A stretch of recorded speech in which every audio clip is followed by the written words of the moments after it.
Hey, everybody. It's Let Me See Your Transcript, your very favorite history teacher. And I'm here with the wonderful Marcellus McMillan, aka Matt Charles Disease. How are all y'all doing tonight? It is so wonderful to see y'all. Thank you so much for helping us me deal with, technical difficulties today. Changes. How y'all doing?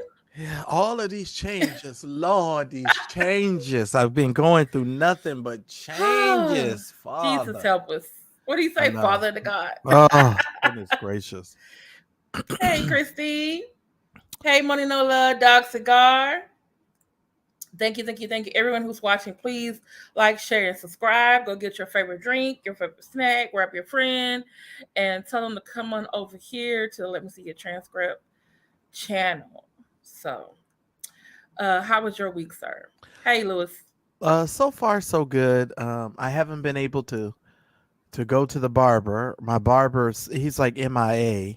I'm gonna have to find me a new barber because I only have one black barber over here that I can go to. So I'm suffering. I'm suffering. And you refuse to go What do you mean? Like, south well, I mean, to get no, your no, hair done? I go over to the other side of town even to get my darn. Oh, okay. Yeah, but it's just like, Mm-hmm. because I have to text him. Hey, can you give me a shape up today? Mm-hmm. Sometimes he responds, sometimes he doesn't. It's like, he used to have a shop, but because of COVID, I have to go to his house Mm-hmm. now, and so it's just like, Oh, oh okay. Lord, I'm just like, whatever. I'm so Mm-hmm. over it. But yeah, I'm about to go to the white people barber in a minute because I got Oh. one that's near the mailbox where I live. The mailbox, since I'm in the mailbox. Hey, I can Hood Therapy, Sugar Love. I can go to the mailbox and it's one right next door. So I think I might let those other people give me a shape up or whatever because my schedule is too tight, too like tight Yeah. for me to have to stop what I'm doing to switch up things, and it's just too And much. my beautician keeps texting me, and I'm just like avoiding her call because it's like, okay, my hair's short. One, I can just put something in it and go. Mm, And these bills is the priority right now. right. Like, Right. you know, Absolutely. And especially when well, my rent went up. When I renewed my lease, I thought I was a going to get a lot. Did it go discount. up a lot? Did it go up a lot? It it was just like I thought my rent was supposed to be like $100 cheaper for renewing, but Oh it's a no. new manager, right? Yeah, So they I never looked they at the never give a price discount. and I just looked at the lady and looked at the price and looked at her and looked at the price. I'm like, wait a minute. Mm, So mm, I'm just like, and I was like, and counting, electricity, that's separate, plus my internet. right. And I'm just like, Well, do you you pay your know, well when you get your paycheck? Not to go here, but do you pay yourself first or do you prioritize your bills? bills first. Okay, bills first. Okay, because what Mhm. I've learned over the years is, first of all, most of these bills like your light bill, your cable bill, all of Mhm. that kind of stuff, you can float yourself on those bills, right?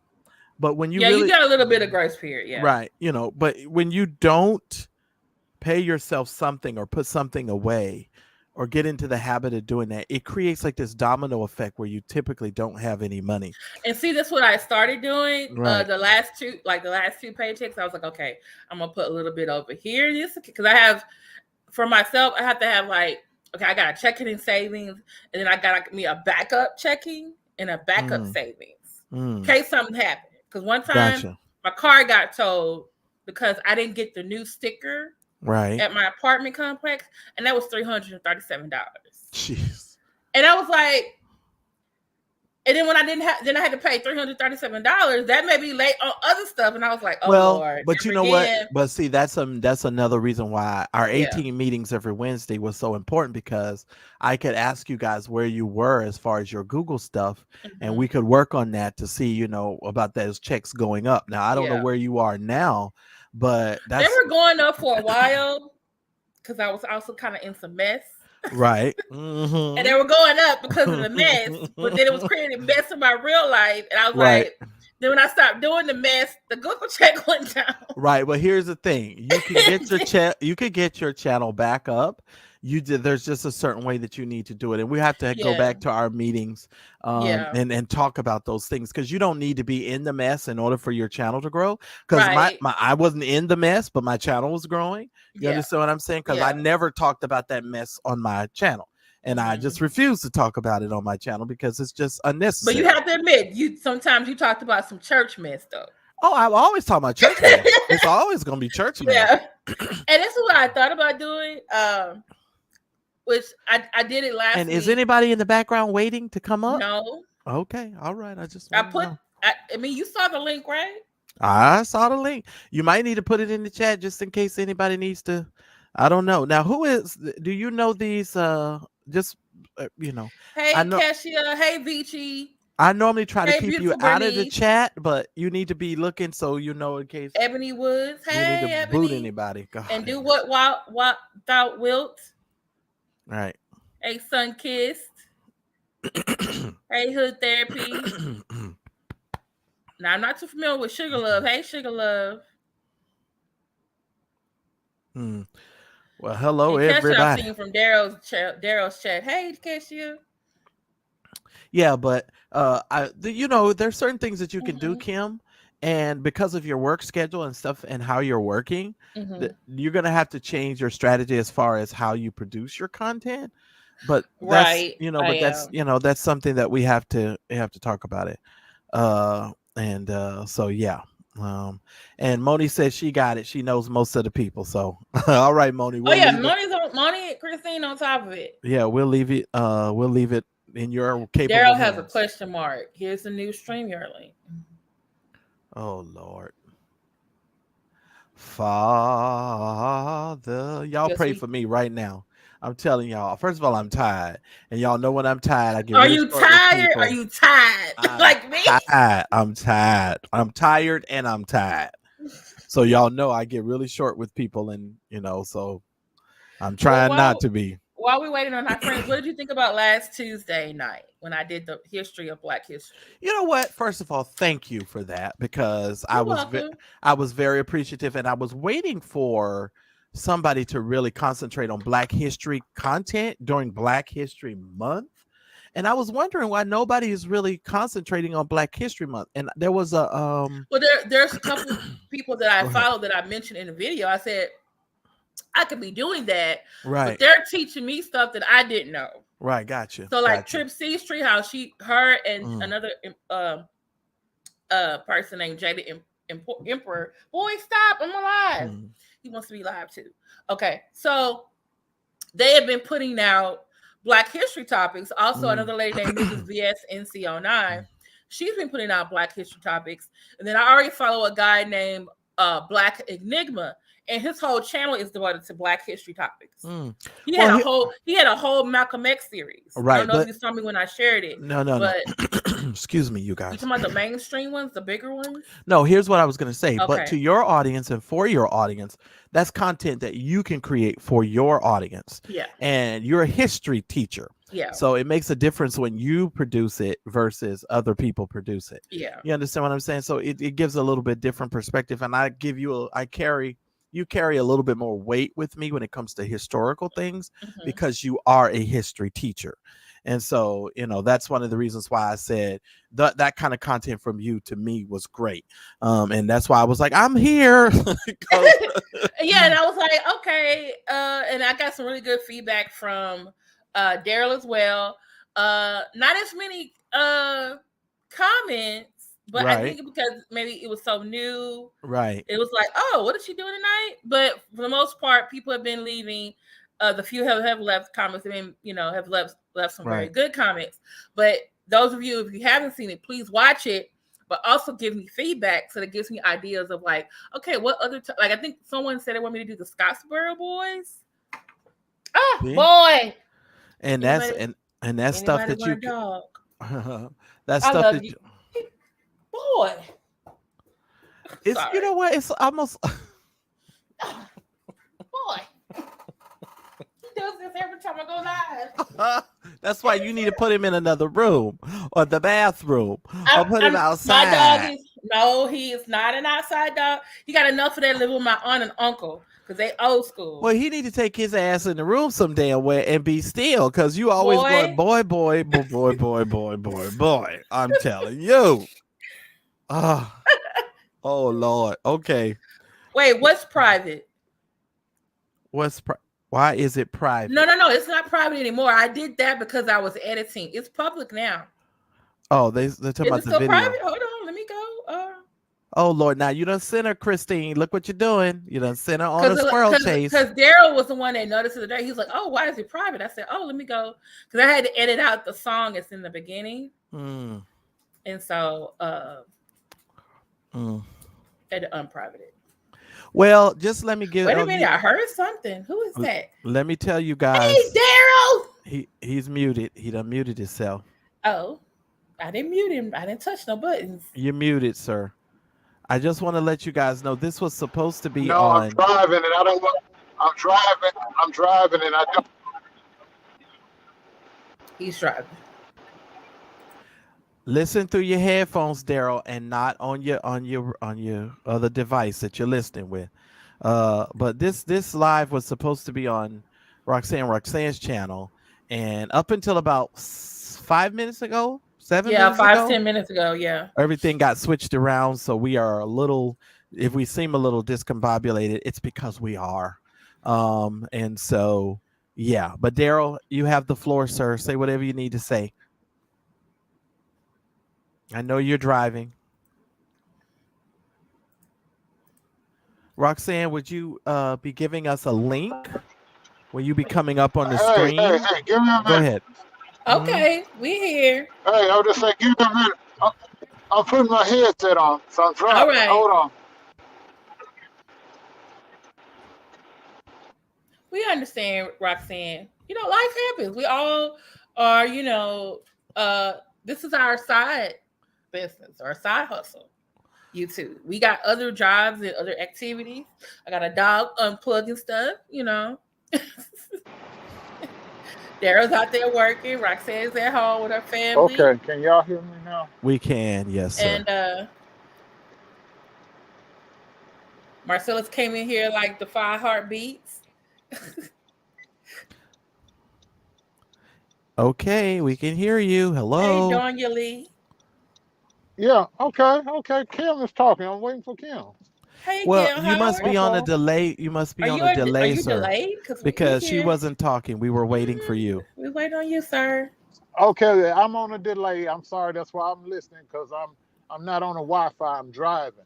Mm-hmm. Okay. And yeah, so that's all. I'm here in spirit and I'm listening. I'm out here about to make this money, and I'm smoking a cigar. Mm-hmm. And I'm on a delay, obviously, on y'all end, but I can hear y'all live just fine. I may go out and come back in. Maybe that'll work. Okay. All right. Well, praise his name. We're grateful for you. Kim, you are the host tonight, so I need you to take on mute because I don't full want to interrupt control. the show. You need to take You're full not control. interrupting the show. You're part of the show, sir. Right, because I'm tired. You Michael Jackson. We the Jackson. We just No, because people are already saying that. I ain't no Michael Jackson.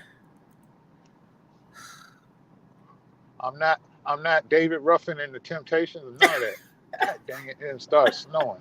Okay. Shit. Okay, Darryl. We love you. Yeah. We just all the 4 tops. Ain't nobody. Everybody take a lead from time to time. It's the same. Right. And I need see, here's the thing. When we don't do a Friday night live, when we know we're going to have to take a vacation, we just need to, I'm just thought about this. And we'll talk about this on our Wednesday meeting, because obviously I'm going to need to start scheduling some Wednesday meetings again. Because we need to come up with a time schedule, because yeah, we're gonna have to do it, because there's certain things that we're doing that we need to correct. Yeah, so yeah, but that's it. I appreciate you guys. Thank you, Darryl. Make that money. Know what I'm saying, man? Make that money. Where the money reside? Where the money reside? Make that money, man. Make that money, man. Lord. Lord have mercy. That's what it's about, player. I told y'all last night about some of the pickups I did down there for the All-Star, and then I was at the light, and this prostitute had on a blue wig, a blue coat, and opened the coat and had on blue garters, and and the Busch Garden was blue too, and I was like, Oh my lord! No, was her name Then she was Smurfette? She was a coordinated. Smurfette. She was Color Smurfette. All right coordinated. then. Well, she was hoping somebody we were gonna be able to call somebody Papa Smurf the other night. That's I right. guess so. I ain't mad at him. Right? Uh, She out there making that Yeah, money, man. man. She trying to make that money, man. Oh, hey, but let me tell y'all this though. So I pick up some agents from the Player Hotel, and I was talking to Christine and Uncle Fred earlier today about it, and it just shook me. She said that, and she said it kind of flippantly, like it wasn't nothing to it. She said when the players are on the court practicing or playing games, the NBA has control of them, and when they're off the court, we get them. I'm like, damn, so you passing them around like property? Oh, What you mean? She's talking about the saying that in my players? head. She's talking about the players. She said, I said, when they practicing for the All-Star game, I said, are you going to be there tomorrow? She said, no. She said, when the league has them, the league has control of them and is responsible for them. We have them when they're off the court. And I was like, well, damn. Well, she's a little delusional too, because the players think the same way about them. Because I know some players that be passing them chicks around like yesterday's, trash. They go from one player to another player they fly them across country and everything. So I'm talking about this her agent. She's an agent, not an agent. Oh, it was. I thought you said it was a hooker because I was like, she delusional. No. Clarify your statements. Agent. So the agent says that when they're off the field, the agents have control over them. And right, and when they're on the court, the league has got control. I said, damn. I said, so these guys don't have ownership of themselves. They're passing them around like property. Well, not if you're trying to get. Slaves. Well, not if you're trying to get like endorsement deals and things like that. Your agent becomes very vital to the success that you have as a business. Because the way that people have to look at, if you're an NBA player, you need to look at playing in the NBA as a business, not necessarily as just something you do to get a check or your job. You need to look at playing in the NBA like a business, and that's why I look at everything YouTube and all this other stuff at like a business. For me, this is a business, Kim. This isn't my side hustle. Right. This is a business. And so because I have my business. So this is like my second business? Yes, you have you have a business. Okay. So that's how I look at it. And I treat it as such. It takes multiple hours to run this business. We're sitting here right now running this business. Editing videos. Like before I came on, I was literally a video that's like 3 minutes took me like over an hour to do, a couple hours to do, because I have to pick the topic, I gotta find the pictures, get the the dialogue and everything else together, put it together, do some editing. Oh, that doesn't work, redo it. I did the recording 3 times and I still heard something that I needed to record a 4th time, and I was like, no, I can't do this again. Well, see, this is why you need a real editing, and we shouldn't even be talking about this, but that's why you really need a real editing software. But that's a whole other matter. That's on the list. No, that's too difficult. That's too difficult for the average person to use. If you're good with graphics and you know how to do Adobe, that's good. You got to get something drop dead simple for people. Yes, I need something simple. Who don't use video editing. And there's stuff out there. Kim, log into your members area and just watch the damn classes. I'm just saying. I will when I have time, sir. I know it's in there, but I'm just letting you know. It's in there and I can go back and watch it. It's in there. Okay. So, but I was going to ask you a question. Sure. I hate Windows took away Media Maker. That was so do I. That was easy. Yeah, that was easy too. Easy as pie. I'm thinking about writing them, encouraging them to put that back up there because it was so easy to use. I think you can get it, but you have to download it now. It's like an app. Right. So it's something you can still get it. They don't make you pay for it. You just have to download it. Yeah. I wish they would continue making it again. It was such a helpful tool. I had students who used it when they were doing their history fair projects. They had to make a 10-minute documentary for their category, and we used Movie Maker. All right. Well, Roxanne, you had this show was scheduled by you. So do you have a list of show topics and things that you wanted to talk about Because Are you coming I up, or do. I you're do. you gonna be just in I do. the audience?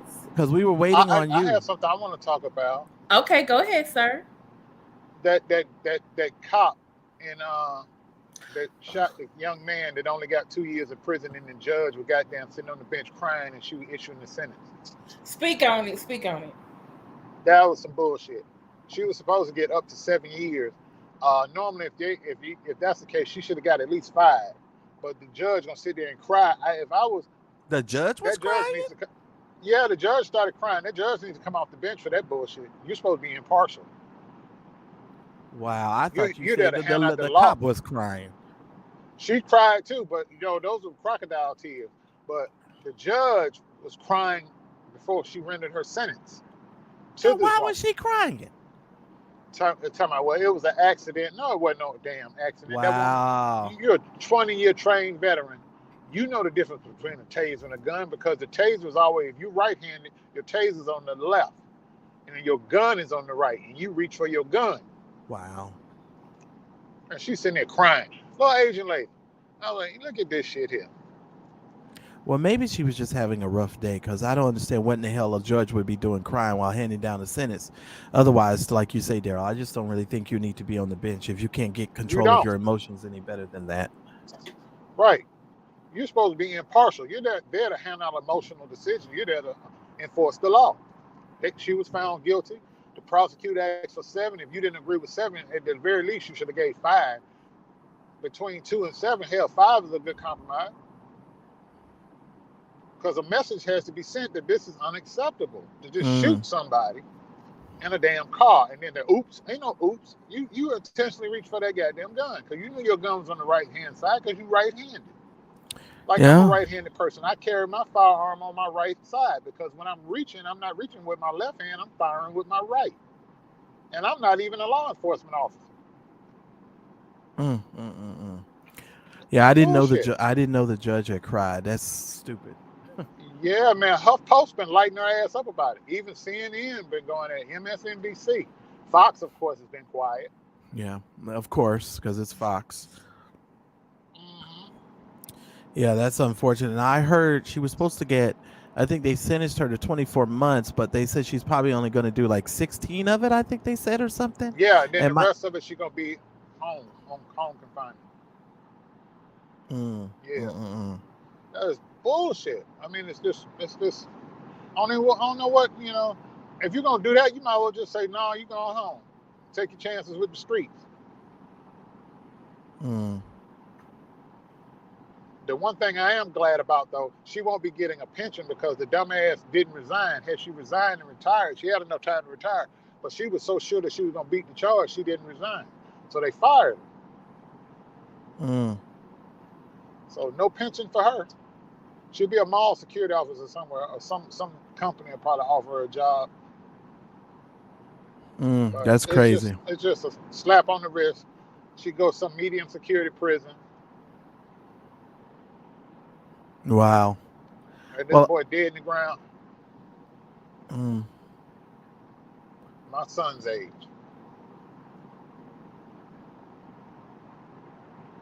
Child will never grow up to know the daddy because some stupid cop murdered him, cold blood. Yeah, doesn't he have like a 2 or 3-year-old daughter? Yeah, and that girl got up. She said, "Now I'm a single mom, and I'm not a single mom by choice. He was taken away from me. He was murdered." And she was crying, and I just felt bad. I felt bad for him.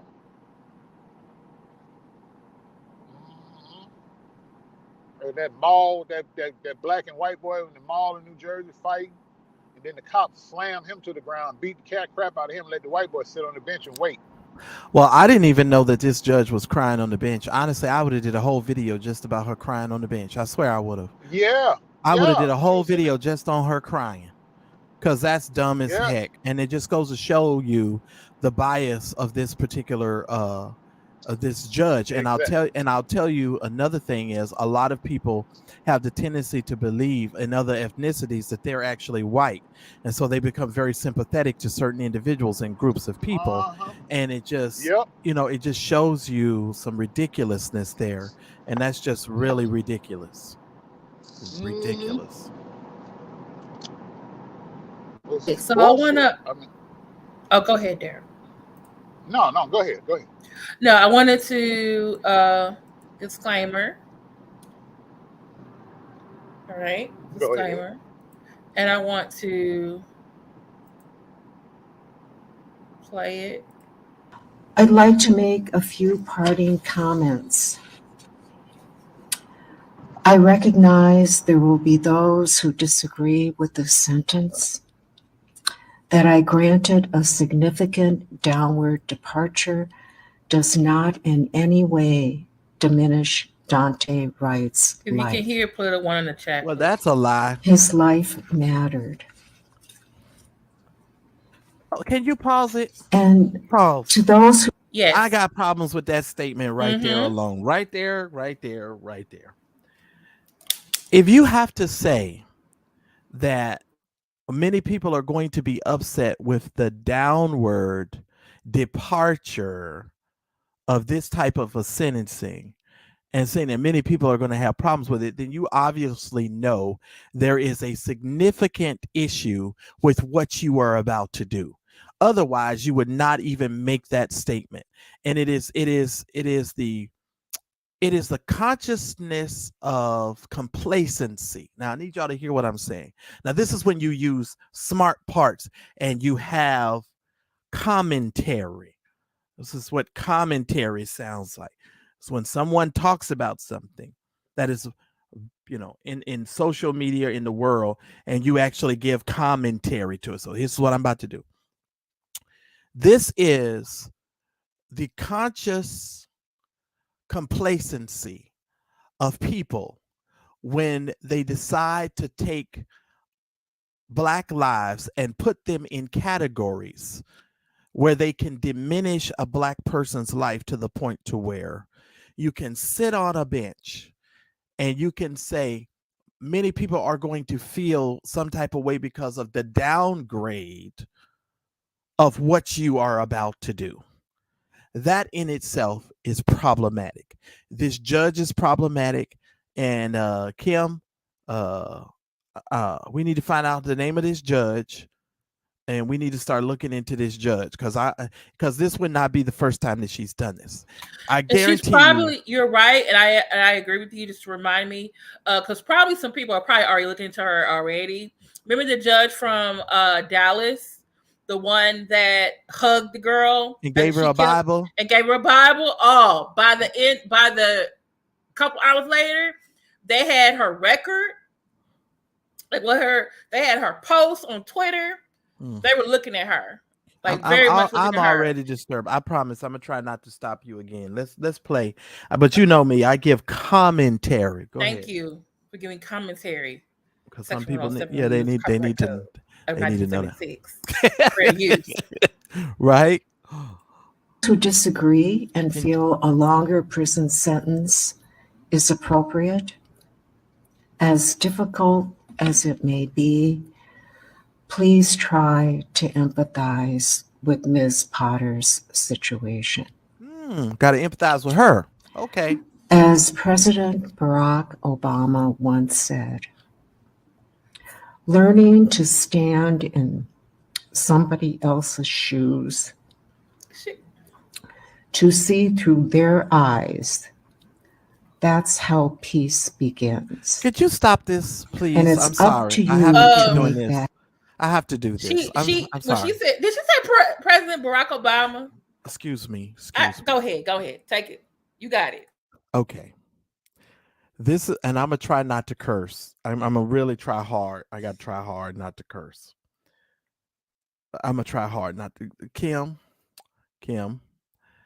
I'm about to send you a super chat because I'm gonna have to curse, and I'm gonna send this super chat Freedom to of you. speech. Okay, hold on just one second. I gotta say what I want to say, and I'm gonna send you a super chat right now.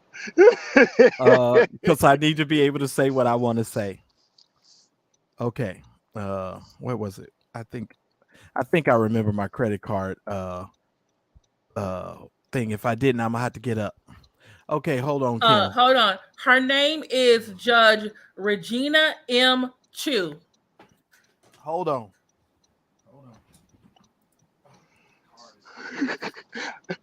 I have yet to learn how to send a super chat. I've tried every time I try to send somebody one and keep denying it. I never must be doing remember the something last wrong. 3 digits of this Sometimes it'll darn do that to card. me too. She said, quote Barack Obama. I'm like, ma'am. To quote that great Negro poet, Don Cornelius. Okay. What? Wait a minute. What are you talking about? Wait a minute now. Okay, wait. I'm sorry, Kim. I had to do it again because I don't forgot the last 3 digits of my darn credit card, the back numbers. Did I must have didn't even look at the thing right. Hold on one second. Okay, here it is. Oh, I knew I was doing it wrong. God help me. Okay, hold on. I done put in the numbers wrong like 3 times because I'm so mad and frustrated right now. I done got upset. Let me go. Let's buy this. Hold on. I'm sorry, Kim.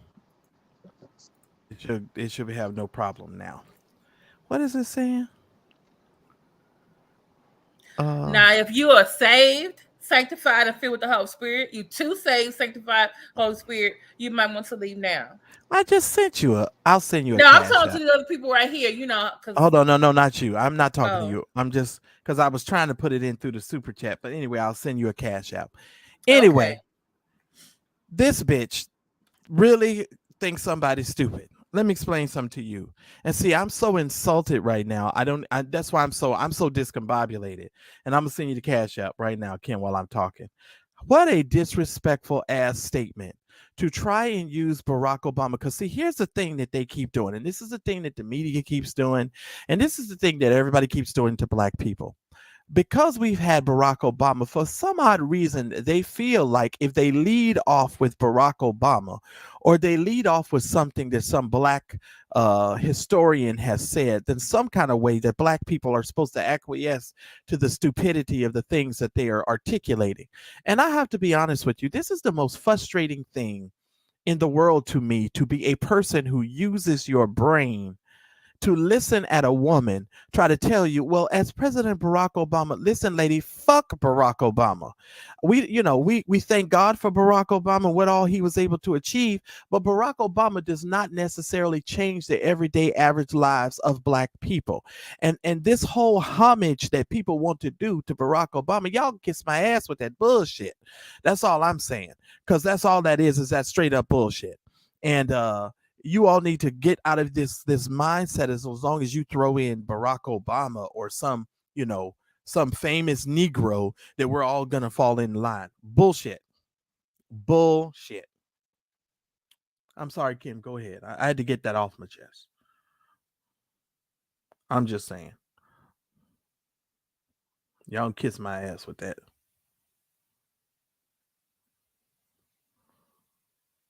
I'm just saying. No problem, sir. Because when she said Barack Obama, I was like, wait a minute. Yeah, that's crazy. Did you just use Barack Obama? And this is the thing. Barack Obama don't want you using his name in this instance. I guarantee you that. You're like, don't put me in this. Hey, Natisha. If I haven't said hello to you, I'm so sorry. Let me know my head, not my heart. If I miss anybody, hey, Samba Queen, I am here in first respective angles. Sun Kissed.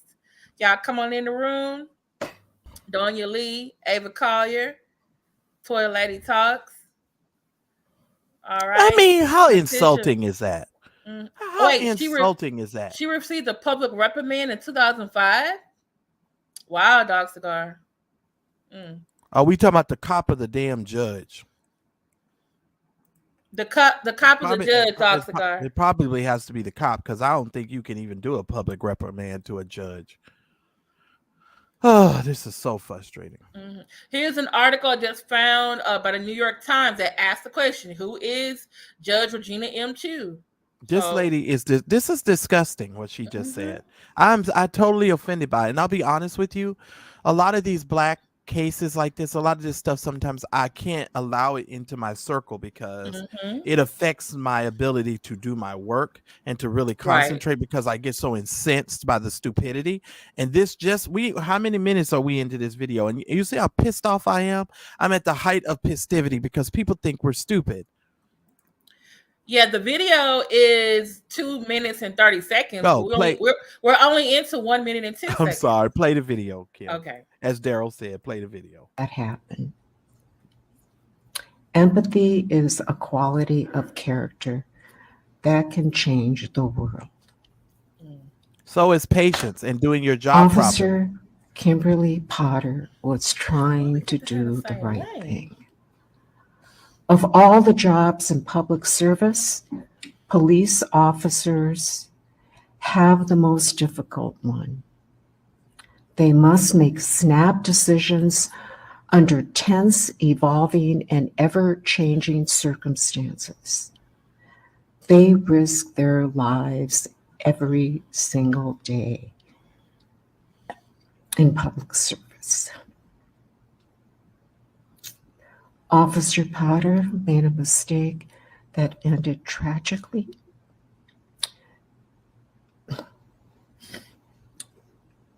She never intended to hurt anyone. This is the judge. Wow. Her conduct cries out for a sentence significantly below the guidelines. Under who says? Who made that determination? Okay, thank you. I'd like to make... Okay. So wait a minute. That lets you know right then and there that's a problem. Who is to determine that the cop's sentence should be significantly below the guidelines? Well, she is the judge, but the judge should be basing her decisions on the law, not on emotion, not on what you feel. See, this is the thing that let me tell you something. Oh, this is why this is so kind of frustrating when you have a brain.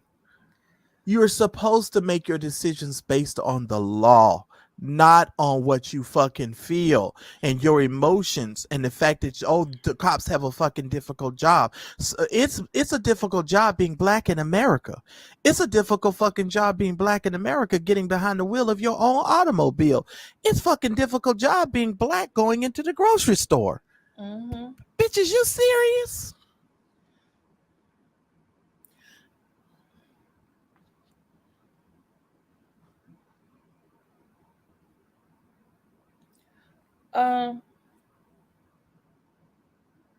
Go ahead. I'm sorry. Doc Cigar, I'm not sure what you just put in the chat. What is that?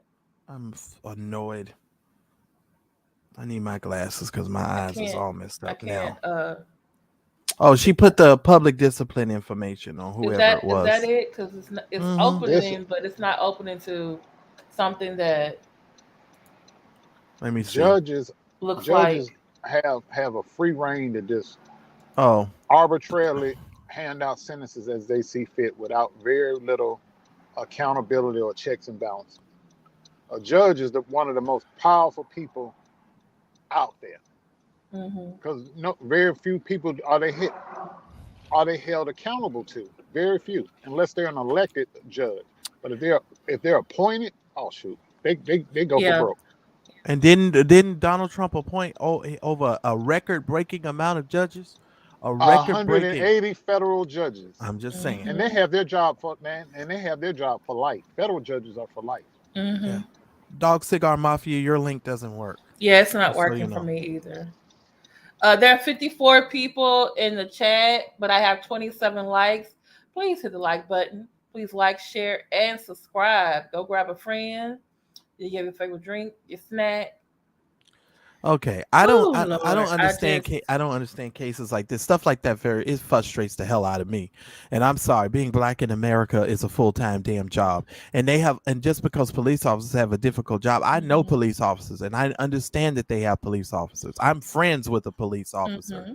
I do work with police officers. There's still no excuse for you talking about you grab your gun instead of your taser and using that as an excuse. That's the most ridiculous thing I've ever heard. Cops have to make snap decisions. Listen, no, cops have to make decisions based upon the environments that they're in and the preponderance of the situations that they've been placed in. And if your judgment leads to the death of somebody and come to find out that that it should not have been, that means you used poor judgment. Right. It doesn't mean that we should have empathy for you. It means that you had poor judgment. No, we should have empathy for that young man's mother and his father and his family. That's where our empathy should lie, not to this lady sitting over there crying and carrying on. The devil is a sure enough liar. That's all I'm saying. Oh, it's showing. Okay. That's why I stay away from these kind of cases, because it just pisses me off. Thank you, Doc Cigar. She sent it to my email. And I sent you your Cash App, Kim. Oh, okay. Thank you. That pisses me off because here's a 20. I got a son that's turning 19 in next month, and I got a son that's turning 23. That could have been one of my boys, and my oldest son turns 25 in May, and that could have been my son at that traffic stop. And you got some cop telling me, well, I shot him accidentally. I thought I was reaching for my taser, and I'm like, that's not gonna fly with me. That's not gonna fly at all. And I think about that stuff every time one of my children leaves the house. And I tell them I love them. I make sure I tell them I love them all the time, as much as possible, because you never know when the last time it's going to be that you're going to see somebody. Right. And as a father of 3 black men, I think about that every day. I don't have any grandchildren yet, but if one of my sons was to lose their life in this way, and then my grandchild has to grow up without their father, I'm going to be incensed. And no civil lawsuit is ever going to ease that pain or that heartache. It's just not right. 2 years, slap on the wrist, 18 months. And the way the system is set up, even though she got to do 18 months, for every day you do in jail with good behavior, they knock off part of your sentence. She might be home in 6 months. Because if she's only going to do 16 months, and every day they knock off a day, Lord have, like you say, she gonna be home before we know it, and they ain't even gonna tell you she home. 6 to 9 months she in the house. I'm telling you, it's gonna be just like this. You know how when an airplane, like from where I live, if you go up in the air to go to Vegas, it's a 45-minute plane ride, but by the time you get up in the air and they hit the altitude, you're on your way back down. It's going to be the same with her prison stay. By the time she get in there, they're going to be working their way to getting her out of there. So she going to go in and be coming right back out. Yep.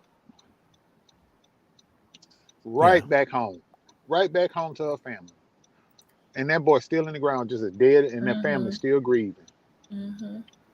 Because his own mother was crying at the sentencing. Yeah. Kim Potter was too. I was like, them tears ain't gonna help you, but I guess they must have. They did, because it worked on the judge. But how come the mama's tears didn't work on the judge? I don't know. And the mama, I guess, they looked at that boy had a white mama and a black daddy. They probably already was like, I need to send this judge a letter. This is her. She did get a public reprimand back in 2005. She was found to have been driving basically her car with a blood alcohol concentrated greater than the legal limit. Oh wow! Okay, so she was, drinking while driving. She was fucking drunk. She was fucking drunk. Well, I won't put that on her. I'll just simply say, in this particular case, she got a reprimand for drinking and driving. I don't know if she's a drunk. I'll just say she got reprimanded for drinking and driving. Yeah, but according to you and I would get our document, license taken. Yeah, and we go to jail and all kind of shit. But they felt that because she's a judge, she should know better. You're upholding, this job, right? Conduct, so how you going to enforce the law? Yeah, right. How you going to enforce the law and you a damn drunk? But if I get a DUI charge, they're gonna throw the book at my ass. Right. But she get a slap on the wrist. Don't do that again. This is My the this license is gets suspended, my insurance premium go up, and then they possibly gonna take my driving privileges from 6 months to a year. That's that Mm. bullshit. yeah. Wait a minute, Mm. this girl. Oh my God. Are you okay there? No, this girl got in the car. This car pulled over behind me. The girl got from behind the wheel, switched places. They switched places driving because the girl ain't had no clothes on. And, oh shit! And she hopped in on the other side, I guess, to get dressed because they going to a party. Because she had on a bonnet and they had nothing else on. God damn, she changing clothes on the side of the highway. Lord, fix it, Jesus. Oh my Got out goodness. of that Mercedes Benz.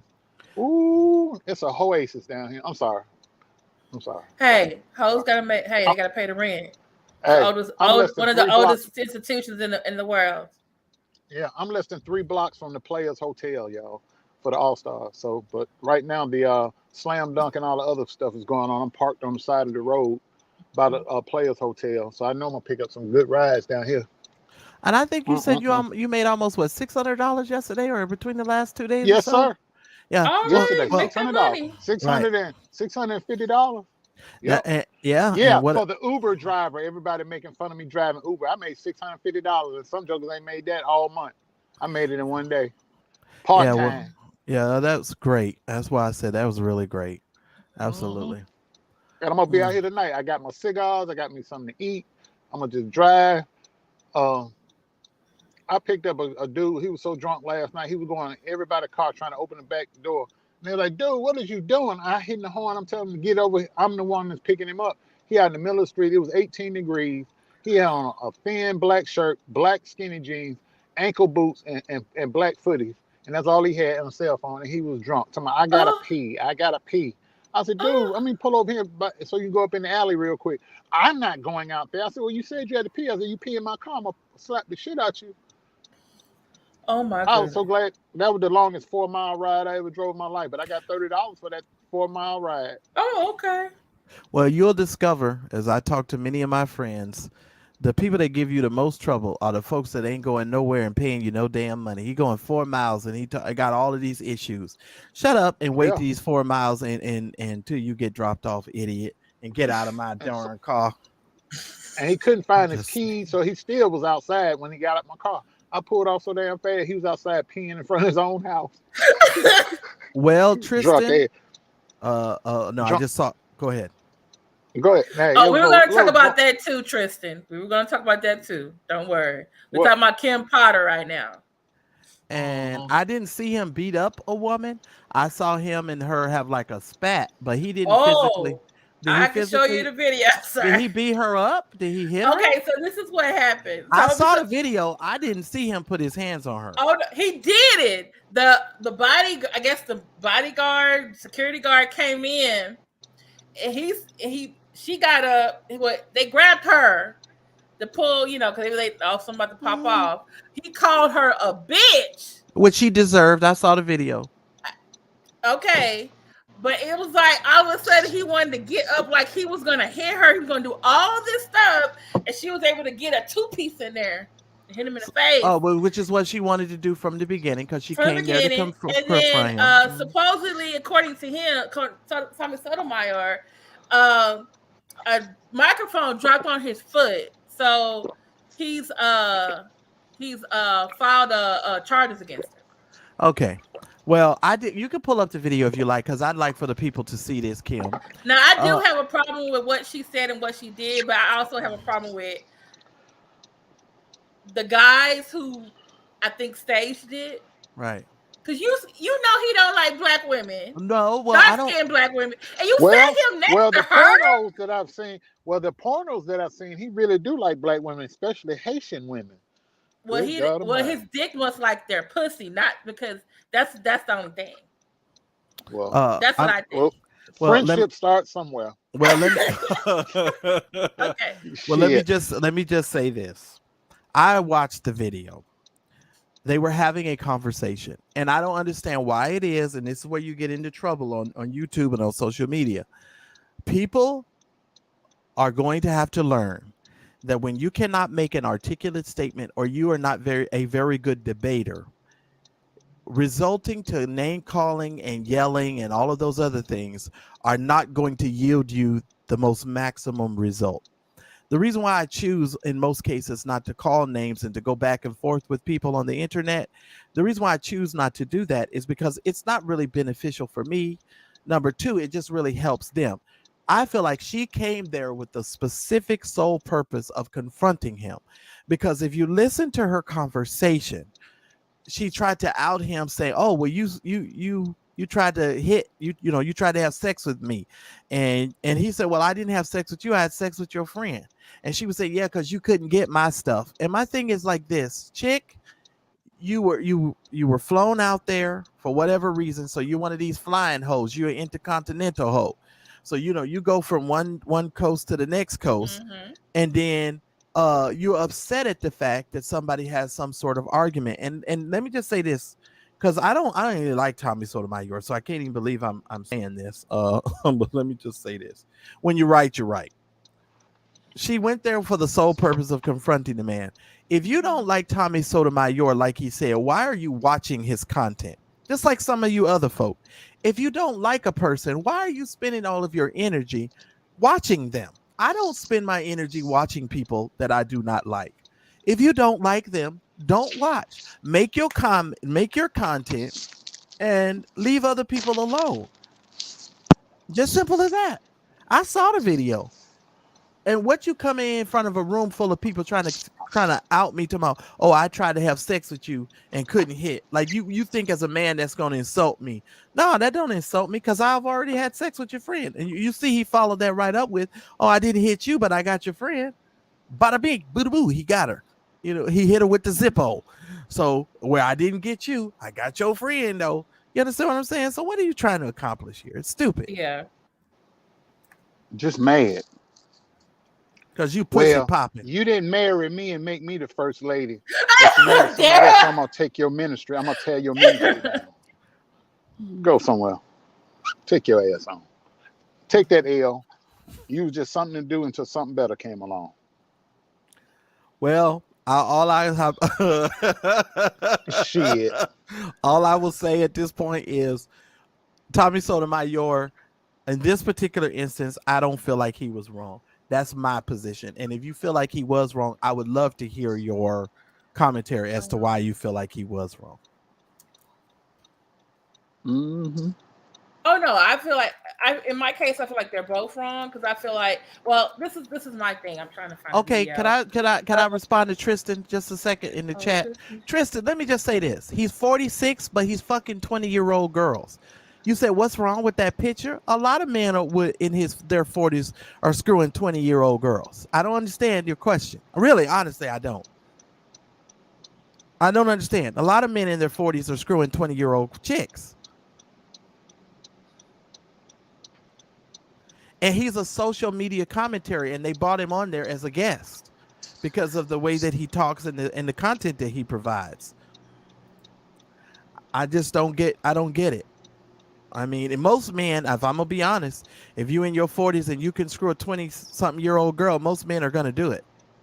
I don't know too many people who are gonna turn down some 20-year-old stuff, especially if it's laid on the plate. I'm just saying. Shataba, rotobo shande, itiri yo. All right. let's. Okay. I'm just saying. All right, Tristan. Well, we're gonna drop the link later. You can come up. I want you to come up, y'all. If you don't agree, I'm cool with that. That way we can have a conversation. But shit. Oh hell. I know a lot of dudes that would. Please. Go ahead. I'm sorry. Go ahead, Darryl. No, I'm just laughing. I'm just saying. Yeah. I have yet to see the video. I just heard about it. But okay, I'm going to show this. There's one that has the whole fight up until the time they run out of the room. I think it's like 13 minutes or 14 minutes. Okay, I'm going to show a friend of mine. He did it yesterday. Disclaimer. There he is. Was it in a hotel room? No, they were in a studio. They're in the podcast studio. Mm-hmm. Okay, but for me, this is my thing. I feel like for the most part, and this is after watching Madam Whiplash. She had a really good discussion. She was like, there were holes in the girl's story. She's like, you went on Fresh and Fit. You know what they happened with Asian And you doll. know, Madam Whipass is a friend of mine, and she's a woman who uses her brain and who thinks. I'm just saying. Yeah, and Go so ahead. and then I also started listening to some other women giving their commentary, and then some of the men giving their commentary, and then I just realized that Shay Means is her name. I feel like one, she was clout chasing herself. She was. Fresh and Fit is known for always having women on the show. They have a colorism issue too. Okay, they've been called out for their behavior. And then I'm thinking like, you had Tommy Sotomayor on your show before, and you heard him been throwing slugs at you. So you probably knew that he had something with this girl or someone else, and you invited him on the show. So either the girl knew that Tommy was going to be there and lied, or they got them like, these reality shows. They got them both there, set them next to each other, and this was like, let's see what happened. Because they both had like little cameras on the other end and was smirking at their camera when stuff started popping off. That's what they wanted to have happen. Oh yeah, so they knew Okay, it. I'm gonna put myself on mute because I know I'm gonna start laughing when the video plays. Okay, Now, I Am Human First made a statement in the chat that says Tommy Sotomayor was wrong because she pointed out that he was a black woman hater. All his videos seem to be anti-black woman with no positive stuff. Tommy then got mad. Let me just simply say this. From the videos of Tommy Sotomayor, and I don't like Tommy. Tommy's been around social media and he's made his money and he's come up through social media. So, I respect his hustle as far as that's concerned. But I want to just tell you this. Tommy hates a certain type of black woman. I don't believe that Tommy hates all black women. I think one thing about social media, and when you make certain statements on social media, people can tend to sort of paint you with a broad brush and make you all out to be a certain thing that you're not. Tommy hates a certain type of black woman. He doesn't like dark skin. Ratchet, ghetto black women.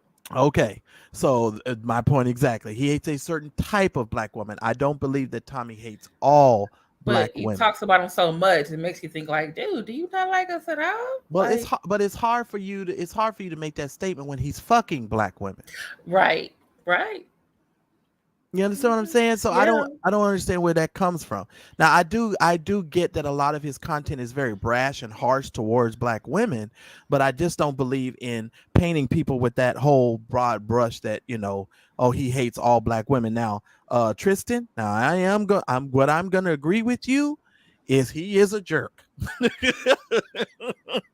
He is 1,000, 1,000,000, 100 times a motherfucking jerk. If I was in the room with Tommy Sotomayor, we're gonna get into a fight, and we're gonna get into a fight because I understand the type of audience that he's trying to play to, and instead of him having a balanced discussion, he goes too far to the extreme. Not all black women are helmet wearing, weave wearing, hood rats. Not all black women are those. So you can't paint all black women with that kind of a brush. But those are the type of women that he focuses in on. He doesn't focus in on the educated black women. Right. He doesn't focus in on those kinds of black women. So that's what I wanted to say. Okay, this is a fair use. This is from one of my other friends, Ramil Mod. And he actually showed the whole video. And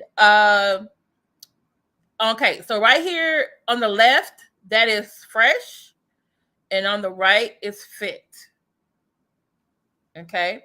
And as you can see at the other end, you see Tommy in the middle. And to the left is Shay Means and I don't know, there's other women around them, which I noticed that all the other women who were not the same complexion as Shay Means was always backing what Tommy was saying. Well, did you hear the whole conversation, Kim? Yes, I did. And so do you think that Tommy had any sort of valid points in his conversation? No, he did. Oh, okay. But I think for the most part, he didn't care about hers. So it was not going to go anywhere. Well, he knew, But I think for the most part, they both were trying to get in their last word. You know, it's like. But he knew where the conversation was going. I knew where the conversation was going. When she said, "I don't mean to be rude," what was she saying for? I don't mean to be rude. I hope this doesn't come out the wrong way. And I was like, "Oh, it's going to come out the wrong way." Right, because she knew it was going to come out the wrong way, and my thing was this: like when they first got there, like this is why I said she was caught chasing too, and it went wrong. You could have said okay, let's say Fresh and Fit did sit you where you were. You couldn't get up and say, "Hey, can I sit over here?" Like you couldn't ask it nowhere else? No, because sitting next to Tommy is going to give you a great view of her titties. And so the whole reason why a lot of these clout chasing women are there in the first place is to get they shine so they can get the next dude who's going to finance the bullshit of whatever they're doing. Because let's just keep it 100. Most of these women that are on here, they're trying to be Instagram models or they sliding into rich people's DMs. And a lot of these cases, these women are straight up hoes. So the mere fact that you're coming here and you're expecting to get some sort of, wonderful treatment and people are going to really listen to you articulate your points well. I don't understand why you think that you're going to come there. And to those of you that say, well, Tommy keeps having relationships with these black women. But see, this is what I don't like when we have these types of conversations. Let me say this. And as a man, I don't know why it's always the responsibility always with everybody falls on us. We have to be when we have these types of conversations, it's never, oh, she made a choice or a bad choice to lay down with him. It's always he made a bad choice. He did this, he did that. No, there are two people. It takes two people to tango. So just as much as he's making bad choices, so are those black women who are sleeping with them. Just like all of these black women who are sleeping with all of these celebrity men, they got 8, 9, and 12,000 children. These women are making choices to sleep with these men, right? And when they know that they got 8, 9, 10 baby mamas. So let's not just put the onus always on the man. The ladies, you have a responsibility as well. Period. Point blank. It takes two to tango. Stop always trying to put the onus on the man. Women, you have a responsibility too. I'm just saying. Okay, I'm ready to press play. Well, please. I agree with what you just said, by the way. I do agree with what you just said. Because whoever is dating Future next, you need to be on bar control right now. I'm sorry. Okay, here we go. And she's a water body. No, I'm not. And that's why he's trying to press charges and sue her now, because he knows she has all of the evidence and receipts. The party tell me what nigga shitted on me. Shut up. Tell me what nigga should know, because it's that's why he goes throwing insults. That's all he can do is insult. When he knows he's wrong or he knows he fucked up or he's embarrassed, he goes to try to throw an insult at. People to know you are wanting to let somebody know I tried to fuck you. This is mad because I didn't fuck him on OnlyFans. I didn't want to fuck him. Is your weed that tight today, man? Is the glue fucking with you? Niggas pay me. Do you hear? That's why he goes to the racial marks. Is the glue fucking with you if the weave is too tight and this, that, and the third? Well, I would have did the same thing. Yeah. I'm not gonna lie. That's not gonna get over the fact that you were trying to pay for the pussy. Oh, of course, because he uses his money. He uses his money to make content on OnlyFans. But is it me or does anybody else not find it coincidental that they sat him right next to her? Knowing they had a prior engagement, I'm pretty sure they knew about it, and they sat him right next to her.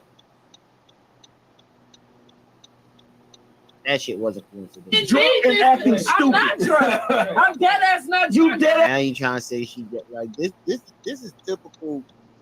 I'm embarrassed tactic. He is embarrassed. I would agree with that. Insults, screaming over top of her. You sound like young Pharaoh right now. The person that you just sat there and tried to throw under the bus. You sound like him right now. Okay. Hey, drunk and stupid. Kim, can you pause that weed too tight and you need a different kind of glue. Now Kim, she's drunk and stupid, but look. No, just leave it where it's at. You gonna fast forward it? Why you fast forward it? Get to the part where what he said to make her stand up, and then okay, first the of parts all, come in. Go ahead. let me just say this. Women in general and black men in general need to stop getting loud thinking that that's going to make you win an argument. Her standing up and grabbing the microphone and then start hollering about, oh, well, he didn't get the hit and that's why he acted like that. Because she's like trying to out him. But like he said, he already had sex with her friend. So I don't think Tommy was caring about that. If he was, he would have already given you guys that information. Keep in mind, she brought that information out. The public would not have known that he flew them out there to have sex with them or to put them on OnlyFans if she did not bring out that information. So obviously she wanted that information brought out into the public because on some level, it's going to bring her something in her future, right? That's the whole reason why she brought it up. But let me just say this. To answer your question, I am human first. He's always coming for black women's hair and stuff because he knows the buttons that are going to be pushed when he does it. He's pushing your buttons. Now, do some men not like women with a whole bunch of weave and a whole bunch of stuff? Absolutely. And could that be Tommy? It could be. I don't know because I don't watch Tommy Sotomayor, so I don't know. The few videos that I've ever heard of him, I'd be like, this guy is on some bullshit. That'd just be me. But I'm just saying, he be on bullshit. But he's always going to do that because he knows it's going to push your button. And I don't think that men encourage disrespect. These two. I don't think that black men encourage the disrespectful of black women. I just get so tired of when black women have poor behavior and black women act like asses that people always want us to defend black women's behavior. I'm not going to defend a poor black woman's behavior when you acting just as much of an ass as Tommy Sotomayor.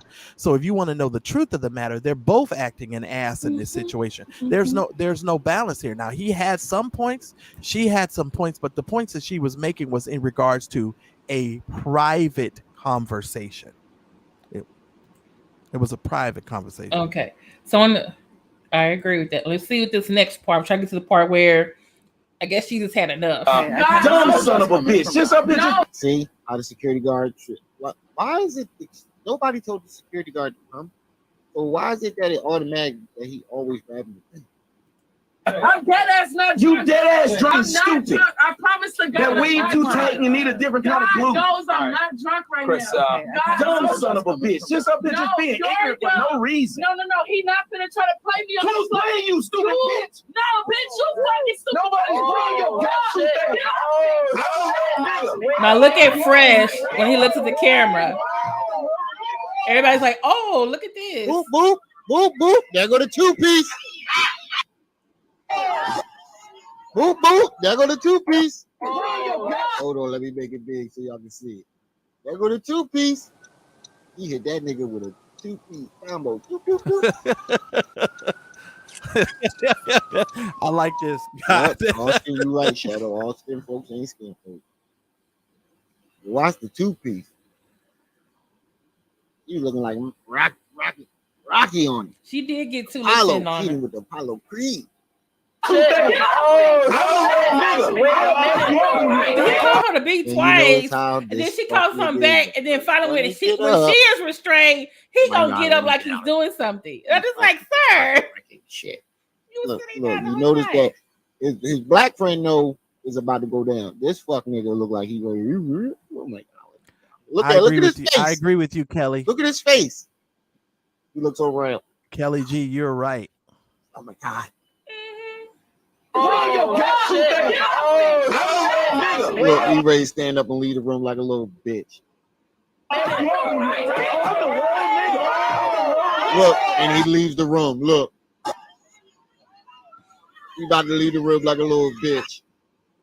I'm getting out of here. Gee golly willikers. I need to get out of here. And the white girl is trying to pull him back. He's chasing her.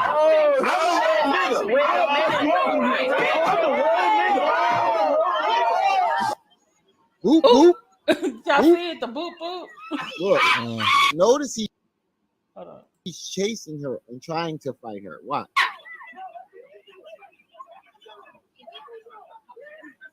Look. I think something was He happening really with her. I running think that. they edited something was happening with her dress. You know. Yeah, them titties probably came out. I'd have been like, I ain't even mad no more. I ain't even mad no more. I'm all right. I'm just saying, I ain't even mad no more. Oh my goodness. Do you think I'm an asshole, ma'am? You do? Okay, well, let's sit back down and talk about it. He already done flew her out one time. I mean, he just messed himself all the way up. I'm just saying. But this is what gets me though. He literally called her a stupid bitch. So, and like, I think one of them, like, when the security guard, I don't know what he was supposed to do. I don't know who that security guard was. Because he, like, went to get her, and she was like, why you touching me? He's going to set it up in a minute. And then, as soon as the security guard is, like, trying to take her away, then he's still calling her the B word. And then when, like, he's pulling her away, he going to get up, like, I'm not that nigga. And I'm like, dude, why are you standing up? She's about to leave. You are that nigga. And you know why you're that nigga? I'm going to tell you why Tommy is that nigga. And when I say he's a nigga, I'm going to tell you this. Because he incites these women by the language and the verbiage that he uses. And he tries to use that in order to evoke a response from them, which he knows he's going to get. Yeah. And so he does it so that he can create that kind of response. Because if he wanted to be intelligent or just a well-mannered man, he could have just simply said, you know what, ma'am, I fundamentally disagree with what you're saying, blah, blah, blah. And he could have broke it down in a way where he didn't have to call her a stupid bitch and this to become such a viral moment. Because keep in mind when I tell you, a lot of these people on social media, everything that they're doing to create these viral moments. Right. Okay. And so this is just another situation where they were trying to create a viral moment. And that's my opinion. And that's just how I feel about it. Okay. Hey, Darryl. And that's why the women be like, fuck that nigga. No, go ahead. Did you get to see the video, or I might have to send it to you later? I saw that bullshit. I saw that bullshit. And everyone keeps saying a 2-piece. Yeah, that shit was staged, man. That shit. They probably before they came on there and said, "Look, we're gonna amp this up for ratings because we know this shit gonna go viral. Go on and say some sort of slick shit to each other, and then pretend like you mad, and then don't put your hands on her back, but you're going to do this so we can go and get these ratings. So now you're gonna see a bunch of spin-off videos about this video. And you mean like Tasha K did with Auntie Hammy? Yeah. Did I say that out loud? Oh, yeah. Yes. Me too. Okay. We just said what everybody else was thinking. Or Jaguar, right? No, I believe Jaguar really wanted to put them hands on Tasha. Yeah, she probably would have whooped her up though. She'd have whooped her ass for real. Yeah, That she probably whooped her up. That Hammy was staged. She probably slid Hammy. Because even Hammy said it was staged. Cause you know, hey, Nappy Yankee. Cause had Hammy really put her hands on that woman for real, Tasha K could have had her arrested. Now, Nappy Yankee, are you saying that the one with Tommy Sotomayor was in stage, or are you saying the one with Auntie Hammy? So I'll know which one you're talking about. Yeah, because I don't want to say this. I don't think she came with the intent to lay hands on him, but did she come with the intent to cuss him out? Yes. To have a scene? Yes. Because whatever happened I think to Fresh them, and Fit set him up because you knew how he acts towards dark-skinned black women, and then you knew they had history. She wanted to come on there because she was clout chasing herself, and you sat them next to each other in field view of the main camera that can watch them. And then at one point, I didn't get a chance to show you. Fresh looks at the camera and smirks, and then Fit is over there with another camera taking pictures himself. So you know they're gonna put that in Patreon. Yeah, because it's more money. It's just what people like on social media. Yeah. It's more money. I think it was set up. Not staged, but it was a setup to blow up. It was like a reality show. We're gonna put these people in the room together and we're gonna just let's see what happens. Now, I Am Human, I don't know what Fresh and Fit said afterwards. What did they actually say? Do you know, Kim? Because they're asking more profound question. Why are these two black people still supporting Fresh and Fit after what they said? I don't know what they said about Fresh and Fit because obviously they don't like each other. So they're probably not gonna, Well, I'm just here to tell you there are some black women who do need to learn to be a little bit more reserved as it relates to how they speak to and deal with black men. And I don't agree with everything that Tommy says, Mm-hmm. but sometimes Tommy has valid points. But I think that black women, when they approach the situation, should not approach the situation always with a blanket. Oh, I'm talking about the black woman comment they made a few months ago. Oh, I don't know. I don't know these people. Oh, when he was with Asian Doll?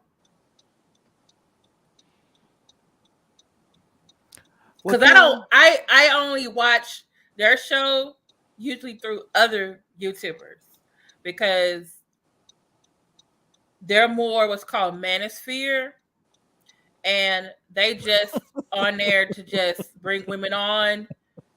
And one of them, it's a whole Fresh got a whole issue. I can't with Tristan. Tristan, how you just go switch up the whole conversation? I guess. Yeah. I'm just like, wait a minute. He just switched up. Okay, go ahead. I'm sorry. That just tickled me. Yeah, respective angle. I agree. And let me just say, Kelly G, I don't agree with disrespecting black women. I don't. But I also don't agree with when black women disrespect black men. And at my age, I'm just at the stage where I'm just done with all of that. Yeah, I just want everybody to stop being disrespectful. I'm done with that. There is a thing, just like there's toxic masculinity, there's toxic femininity. And I'm sorry, like I did in that video months ago. Yeah, Marcella, you should talk to the men's. I'm going to talk to the women's, because you toxic women out there, you're making it bad for the rest of us who are good women.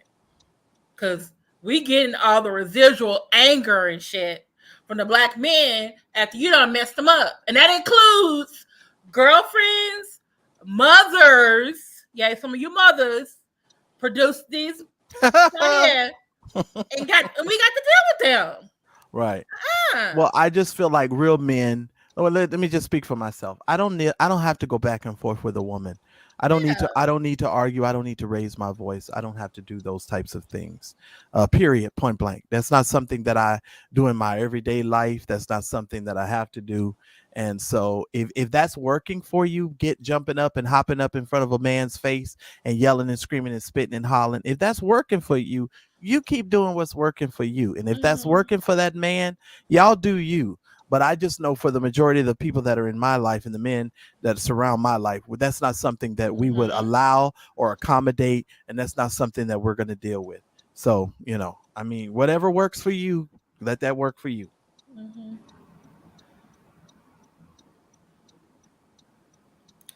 So, Darryl, you got anything else you want to say?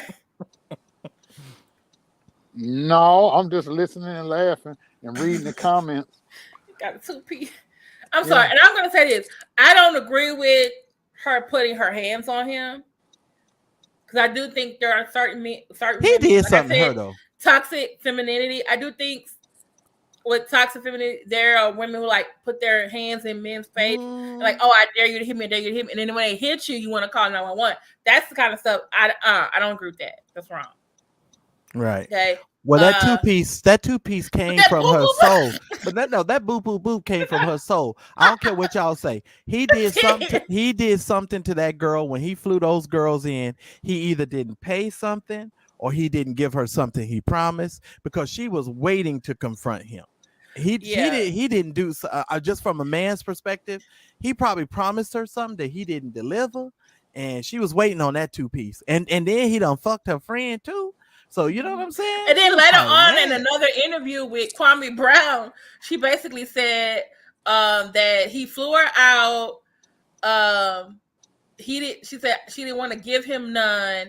She noticed that he was kind of weird to her, so that's why she didn't give him any. And then she got on a plane to Miami. I do have one question though. And she said he had a smelly dick. That's what I was going to say. How did she know that? Which Wimbat said, if he was smelly, how you know it was smelly? If how she know that? She said she smelled his stuff through his clothes. Yeah, whatever. They say that about a lot of content creators when they want to insult them. And be talking about people stink and all that kind of stuff. It's like, come on, man. If Tommy stinks, he got too much money to stink, and shame on you, Tommy, if you do stink. That's all I'm saying. Yeah, she said she has another one she's gonna create, Shay Mean. So yeah, so she's basically trying to get followers, I guess. Doc Cigar says I never argue with my husband, arguing something that I've been married for 44 years. Wait a minute, brown skinned lady say, "Oh Lord, not Kwame Brown." Yeah, she went on Kwame Brown, her and Mr. Skinny TV, and you know Kwame Brown doesn't like Tommy Sotomayor, and Tommy Sotomayor don't like him. So I don't like either one of them. If you want to know the truth, I don't like Kwame, and I don't like Tommy when Sotomayor. Kwame started having something about he wants to listen to Candace Owens, I tuned out after it. You know, I just couldn't. Well, well, see, the reason why Kwame don't like Tommy is because they say a lot of the same bullshit, but they just say it in a different way. And you know, this is all social media kind of, you know, who's going to be top dog and all that kind of stuff. So this is just a dick, you know, comparing contest, and who's got time for all that? I don't like Kwame Brown either, brown skin lady. I'm gonna be honest with you. I don't even like Tommy. But I don't know if you know it or not, Kim, but Madam Whip-Ass and Tommy Sotomayor got into a huge fight years ago. I think she said that, mentioned that one time when I was watching her show. Oh, they got into a huge fight.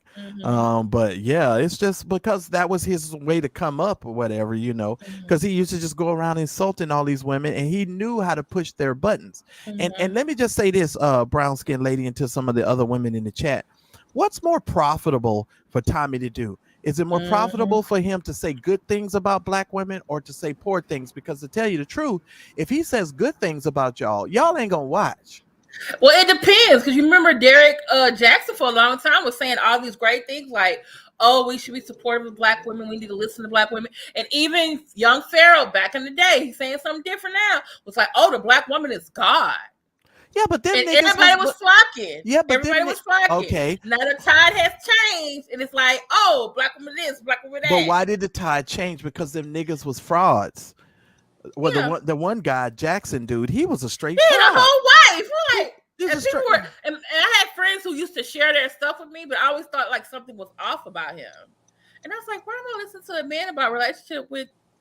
Like, why not listen to him? He had a whole wife. Well, they put Jesus in the mix, you know, and he tried to put himself like he was trying to, you know, be a holy man of God while he was all here, you know, doing what he was doing. And believe it or not, a lot of us in the church community was telling folks he's so full of shit because we knew he was full of shit a long time ago.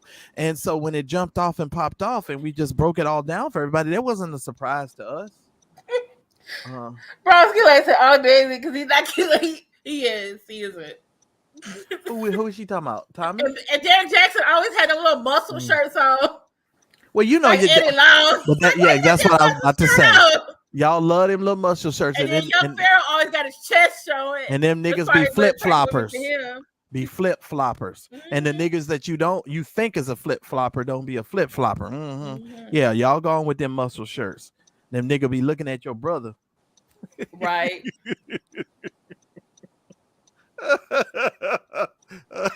Oh, Kanika Jenkins, he said that? Wait, he roasted that poor black girl who died at a motel outside of Chicago. He then made a song about it. Oh, I don't know anything about all of that. You don't remember Kanika Jenkins? The girl was a party and she died. They found her in the freezer. Oh, she was in a freezer. I remember that story of that black young lady, but I don't know about Tommy. I didn't know Tommy did that. Yeah, I don't fool with Tommy, so I'll just tell y'all I don't fool with Tommy. When I run across a video, I run across, but I don't go over there to watch Tommy. Why would y'all do that? Fuck it, I would stop watching him. Y'all better stop watching him if you don't watch I don't watch him. That's why I say I usually watch other people who make commentary about him. Yeah. I'm not watching it. She said black women don't fantasize about Tommy until they see his OnlyFans. Him praising black women won't get views. Well, yeah, that's true. That's what I said. That's why he doesn't do it. What's more comfortable for, because so many other young black dudes are more disrespectful to black women, and they enjoy being disrespectful to black women. So he's appealing to a certain type of an audience. You know what I'm saying? He's appealing to a younger dummy who's going to sit up there on the internet and keep insulting a woman that he's trying to fuck. That's dumb. Yeah. Yeah, I heard he did that too. Just saying. Fucking stupid shit. Fucking dumb. I'm just saying. Okay. Now Tristan did bring up something that I did want us to talk about. Because I have been, paying attention to the news, just trying to make sure I get updates. What do you think about? Cause I think more troops are being sent to Ukraine, U.S. troops. What do you think? In the president, or at least his office, is saying it's going to any day now. Russia is going to invade. I'm fine with it. I'm fine with Russia making their move, and I'm fine with what Biden's going to do to answer. I am, because like I told Darryl and I had this conversation. Darryl, are you still there? Can you talk? Yeah. Okay. Yes. You go first. I'm gonna let you go first because I've been running off at the mouth. He's thinking he's still dealing with Trump's soft ass, and Biden is gonna stand his ground to him. That's what's gonna happen. If he goes in there, they're gonna hit them with every kind of sanction imaginable. But what I'm concerned with is because this guy Putin is an idiot. They might escalate. This might escalate into a global situation. This ain't just no regional thing where they're going and invading Ukraine. Because I live here in Cleveland, we have a very large Ukrainian population and Russian population, and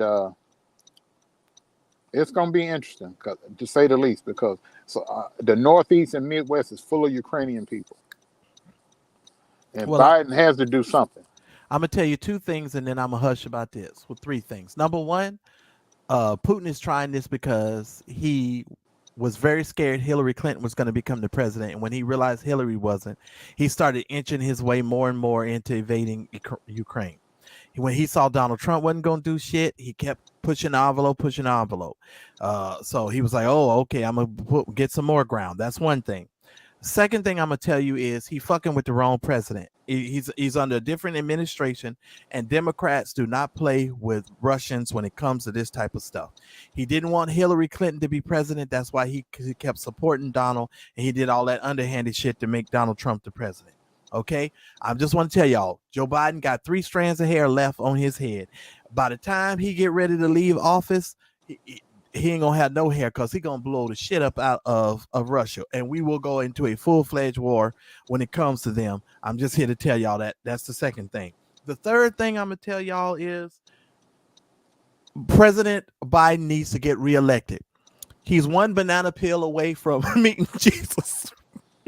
He one banana peel from meeting the Lord. So here's the thing.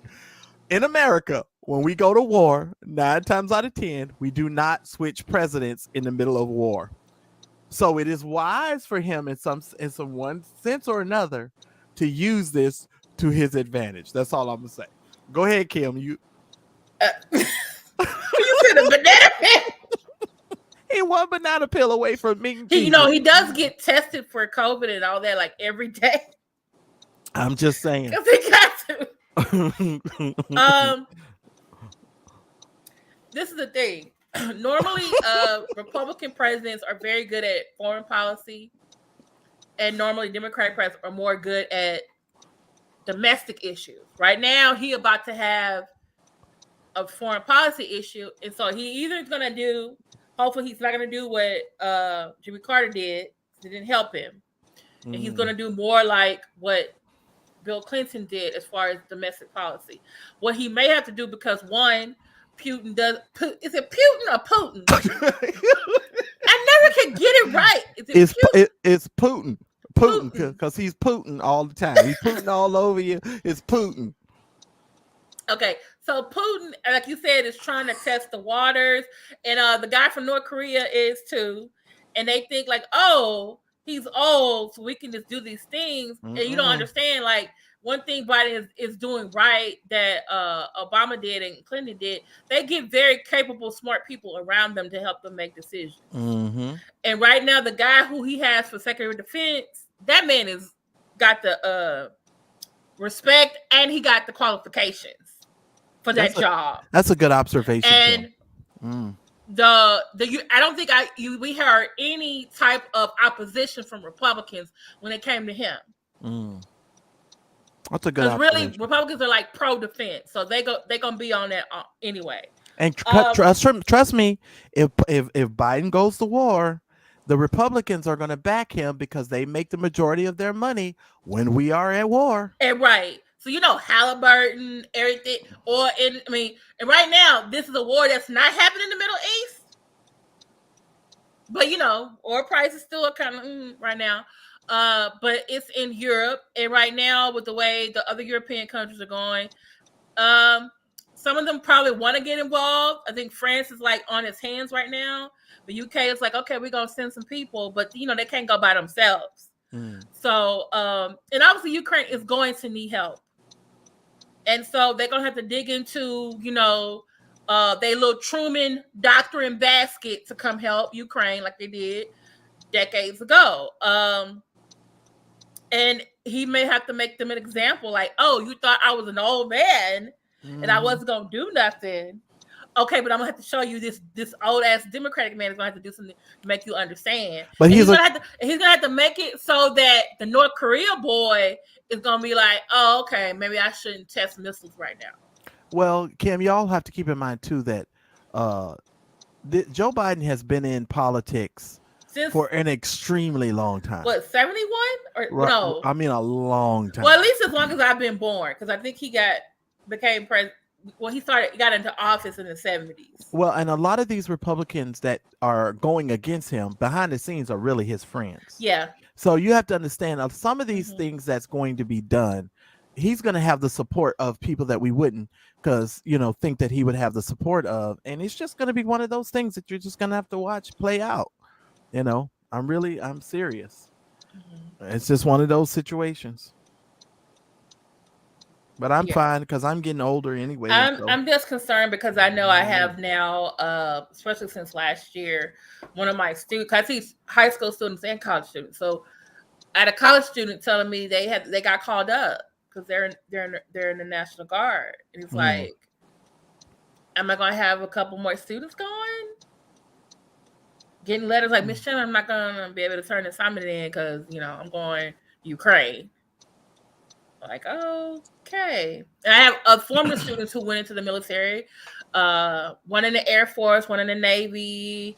I think some others thinking about going. So it's like, oh Lord, my students are going? We in a war? Yeah, and I agree with what you're saying, Tristan. They do fight over resources, not ideas, to a certain extent, because the ideas are what they lead to the use of those resources. It is the use of those ideas that typically are going to, turn those resources over. So it's not necessarily that they don't fight over ideas, because the ideas are what they use, turn over in those resources. So I don't know if I agree with your point, but I'm broadening it a little bit. Here's the other thing. I am Human First says Biden will have difficulty getting elected. Dems are allowing too many progressive ideas to drive their agenda. Let cop reform, sexual gender issues. Well, see, here's the thing. I am human. The Democrats have a very bad messaging problem. Yeah, and the reason why Biden got elected is because some people who were Republicans turned into Democrats, and then they changed the message or some of the messaging that was being put out there. Kellyanne Conway's husband, who was behind the Lincoln Project. Are you guys familiar with the Lincoln Project? Yes. Okay. It was the Lincoln Project's messaging and their commercials and their things that sort of turned the tide in some of those swing states. So it was necessary for, some of those starch Republicans to sort of change their side and to work on the messaging, because Democrats suck at messaging. They really do. They fucking suck. And it makes you like, that's why I'm not, let me just be clear. They got great ideas, but the messaging is just... I am not a Democrat. I just want to make that clear. And I'm not a Republican. I split ticket vote. But I do lean left. I ain't gonna lie. Well, there's a few Republicans I like. A few. Oh, you'd have to share that information, because I don't think I like none of them. I really don't. There's not a one. Like I said, it's a few Republicans I like. Not all of them. And there's a few Republican presidents I like. But... Well, I would be okay with the Republican Party if the Republican Party came out and just was honest about their position on things, instead of, they always try to wrap their position up in some bullshit. And that's what ends up making me, just dismiss them, because it's like, come on now. The laws and things that you're placing and trying to place, you don't even believe what you're saying. So it's like, no. Let me see here. Republicans just repeat the same mess and sticks. Doesn't make sense. Them have to learn that. Well, yeah, Kelly G, I agree, but they ain't learning all this long time, and I think they too stupid to get the lesson. So I don't even want to waste my time anymore trying to teach them anything. I just think we need to work on the messaging because they don't know how to lie like Republicans. They really don't. Donald Trump is still in office, and where is Al Franken? Al Franken is out. Al Franken should have stayed. I understand he wanted to have principles and integrity, but it's like, I'm just saying, dude. But I do love his replacement. Yeah. So, but I think unfortunately she gets attacked a lot because one, she's a woman, and two, one because she's Muslim, and two because she's a woman. Well, and this is one thing I wanted to bring up that I wanted to talk to you guys.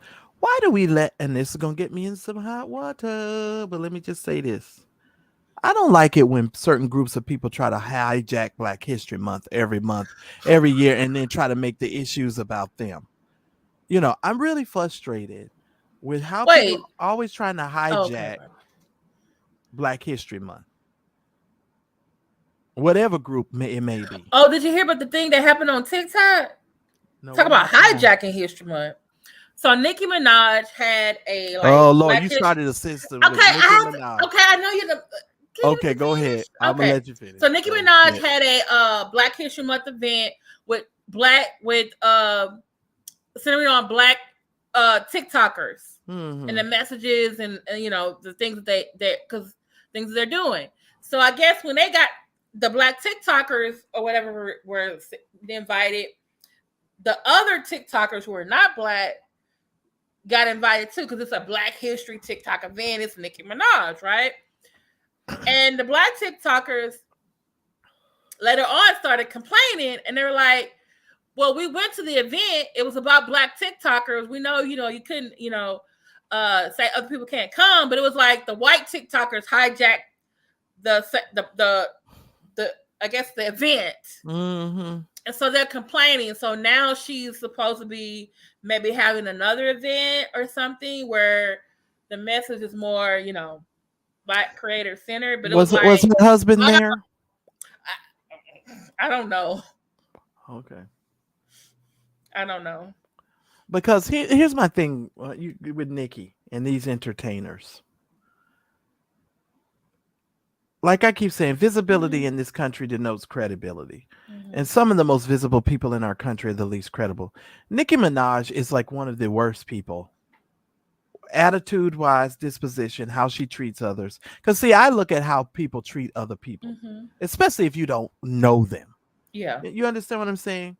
And she's just a horrible person. Just an absolute horrible person, in my opinion. And I'm sorry. I'm just not a huge Nicki Minaj fan. When I found out who she was marrying, and I was like, you married a guy that raped someone else? And I'm thinking, like, does this have to do with the fact that your own brother has that same problem? So you feel like, oh, my brother didn't do it, this guy didn't do it either. Kelly, she said. I'm like, well, Kelly, so that makes two of us. Because I don't care either, Kelly. So she don't care, and I don't fucking care. And then now you're trying to get the woman that accused him of rape, found guilty of raping. You trying to get her to retract her statement, like how many decades later? Like, come on. Right. Like, yeah, and I agree. I mean, it is what it is. Like I said, my opinion of the woman is she's just too disrespectful. She's very immature. And she's not somebody that that you could sit down with and have a mature conversation with, because the woman is just, every time I've seen her sit down for a real serious interview, it always ends up being some mess.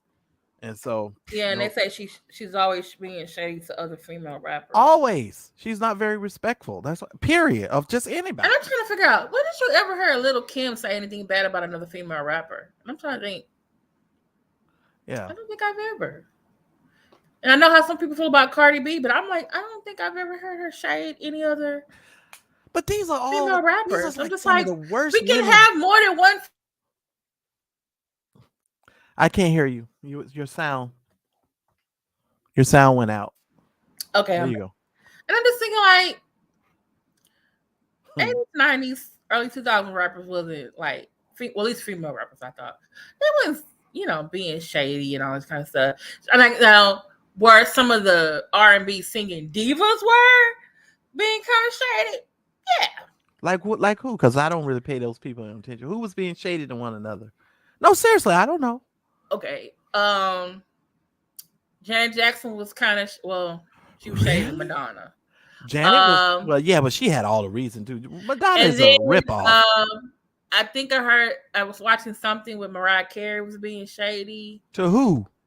Was she be shady to everybody though when she talks? Well, I can't. You know what? Never mind. Because I heard she had a problem with her baby daddy. Can you know the story? Anybody in the chat know the story? Somebody told me Mariah Carey.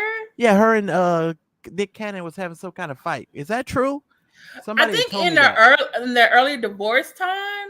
No, I hear something that came up lately. I don't know. Like recently? Yeah, that's. I didn't hear that. But they it's because he on having another baby, number 8. I'm done with that dude, man. I have to admit though, I did like the fact that he was able to make fun of himself in the Real House Husbands of Hollywood. But in real life, I'm just like, dude, I just need you to stop. Yeah, it was Mariah and J-Lo. Yeah. Aretha and Patty, that's true. And then what was the other one? I love these comments.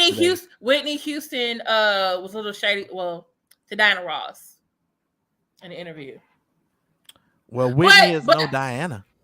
So how you gonna shade Diana? But they asked her a question and they were like, well, who did you grow up listening to? And she says Diana Ross and I forget who the others were. And she said no. And when he said no, my mother.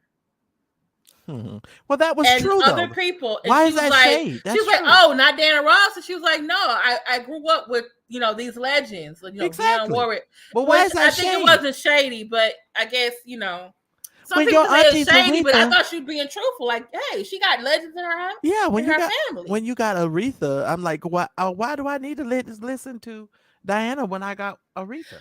Wait, it's number 9. See, he has an Asian lady playing. It's an Asian lady. This nigga, he is trying to populate the earth. Yeah. Oh, Christine, how come he has to pay her $10K a week? He has 2 children. They have kids. Okay. She has primary. Well, he ain't been paying it or something. No, that nigga got 35,000 jobs. He better be paying it. He be everywhere. He do be everywhere. And he never gonna get Wild and Out back. No, but he owns a piece of Nickelodeon. That's what people don't understand either. Oh. So he better pay it. He got the money. Them rich people problems. I ain't think about that shit. So what? Pay Mariah because she comes back like pacifier. Pay her that damn 10,000. Wait, Kim did have issues with Eve and Foxy when she came up. But what about over sexual remembers today? The videos linked to X-rated. Oh, y'all know I'm well, you might just want to blame it on Lil' Kim then. Why? Why do we blame Lil' Kim? No, but they're saying, what about the female? They're over sexualized. I said they said the same thing about Lil' Kim. Well, Lil' Kim did come out changing the game because how many licks does it take to get to the center? But my thing is this. Nigga, in still the 90s, trying to early 2000s, what did all the male rappers have in their videos? Yeah. Over sexualizing of females in their videos. So what, they mad now because they can rap too? Fuck them niggas. Yeah, I still go back and listen to I go back to some of them old rap songs and stuff. Shake ass. Watch yourself. Show me what you're working with. I still go back. I think some of these rappers just mad because guess what? The female rappers can shake their own ass in their video, be their own video vixen, and can rap too. Or at least have some male rappers ghostwrite for them. And make money. Exactly. And I'm fine with that. If a woman is empowered to do her stuff. But see, that's another reason why I don't like it when they label a woman as being difficult or hard to work with because she's taking charge of her own career and her own money and her own life. That's one thing I cannot stand. Because if you don't say that about us, when we're in charge of our stuff, you don't hear people say, oh, he's overbearing, hard to work with, blah, blah, blah. They be like, oh, he's assertive, he's a go-getter and all of those types of, but let that be a woman. Oh, she's a bitch. They be like, like what? No. I Am Human first. Nick Cannon actually makes fun about that in The Real House Husbands of Hollywood, where he's like, giving some lady's giving birth to his baby, and he says, I want to help repopulate the earth with all of my black, Latino, multiracial, and racially ambiguous children. So he knows that. I think a couple of his kids are like have mamas who are black, but not a lot. Right. He making a whole rainbow tribe over there. And plus, his circle of women that he probably has access to is like all mixed, and he has a larger circle. So when you expand your circle, you're able to encounter a different type of person and woman and individual. So I'm just saying, because I don't run into the Shaniquas and the Shaquandras. I'm just saying that's not in my circle. So, but when I do, it's quite fun.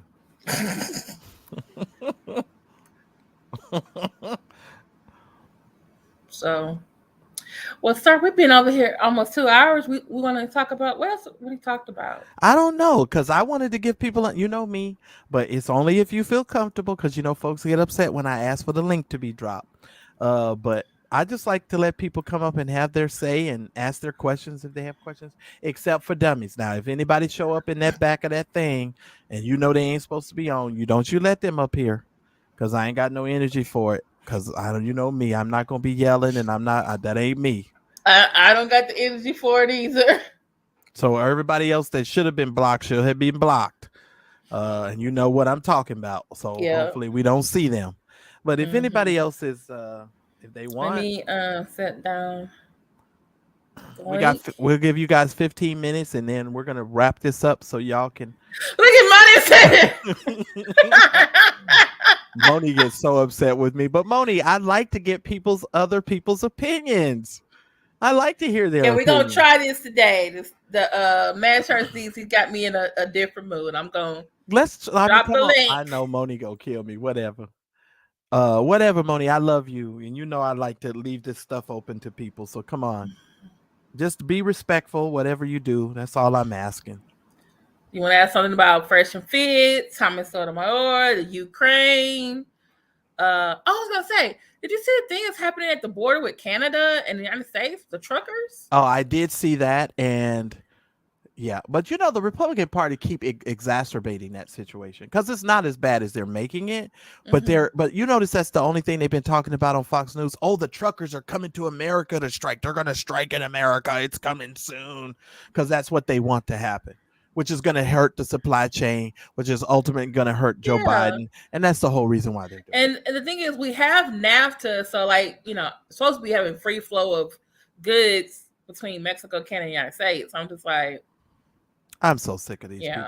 I'm just sick of politics in general. I really am. This is that Trudeau guy did something with their accounts. The truckers, they were saying something about, he thinks that the protests are being funded by somebody, I forget who it is, and he's freezing somebody's bank accounts or something. I know. I'm just like, what is going on? You freezing bank accounts because it's funding protests? Like, well, you know what I would do, honestly, at the time of where we're at in America. If they bring that to America, these people should already be having applications for people who are trying to be truckers.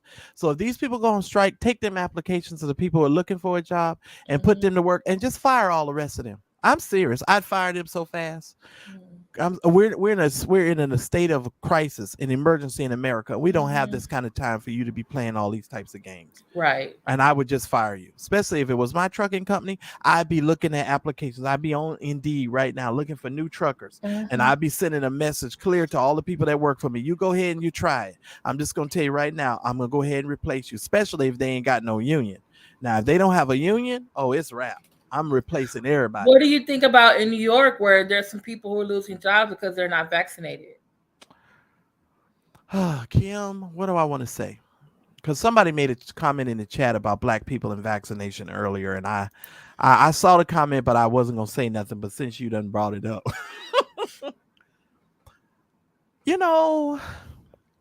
black people are so in love with Jesus. Y'all so in love with Jesus that the rationale that y'all be using on some things to me is it's mind-boggling.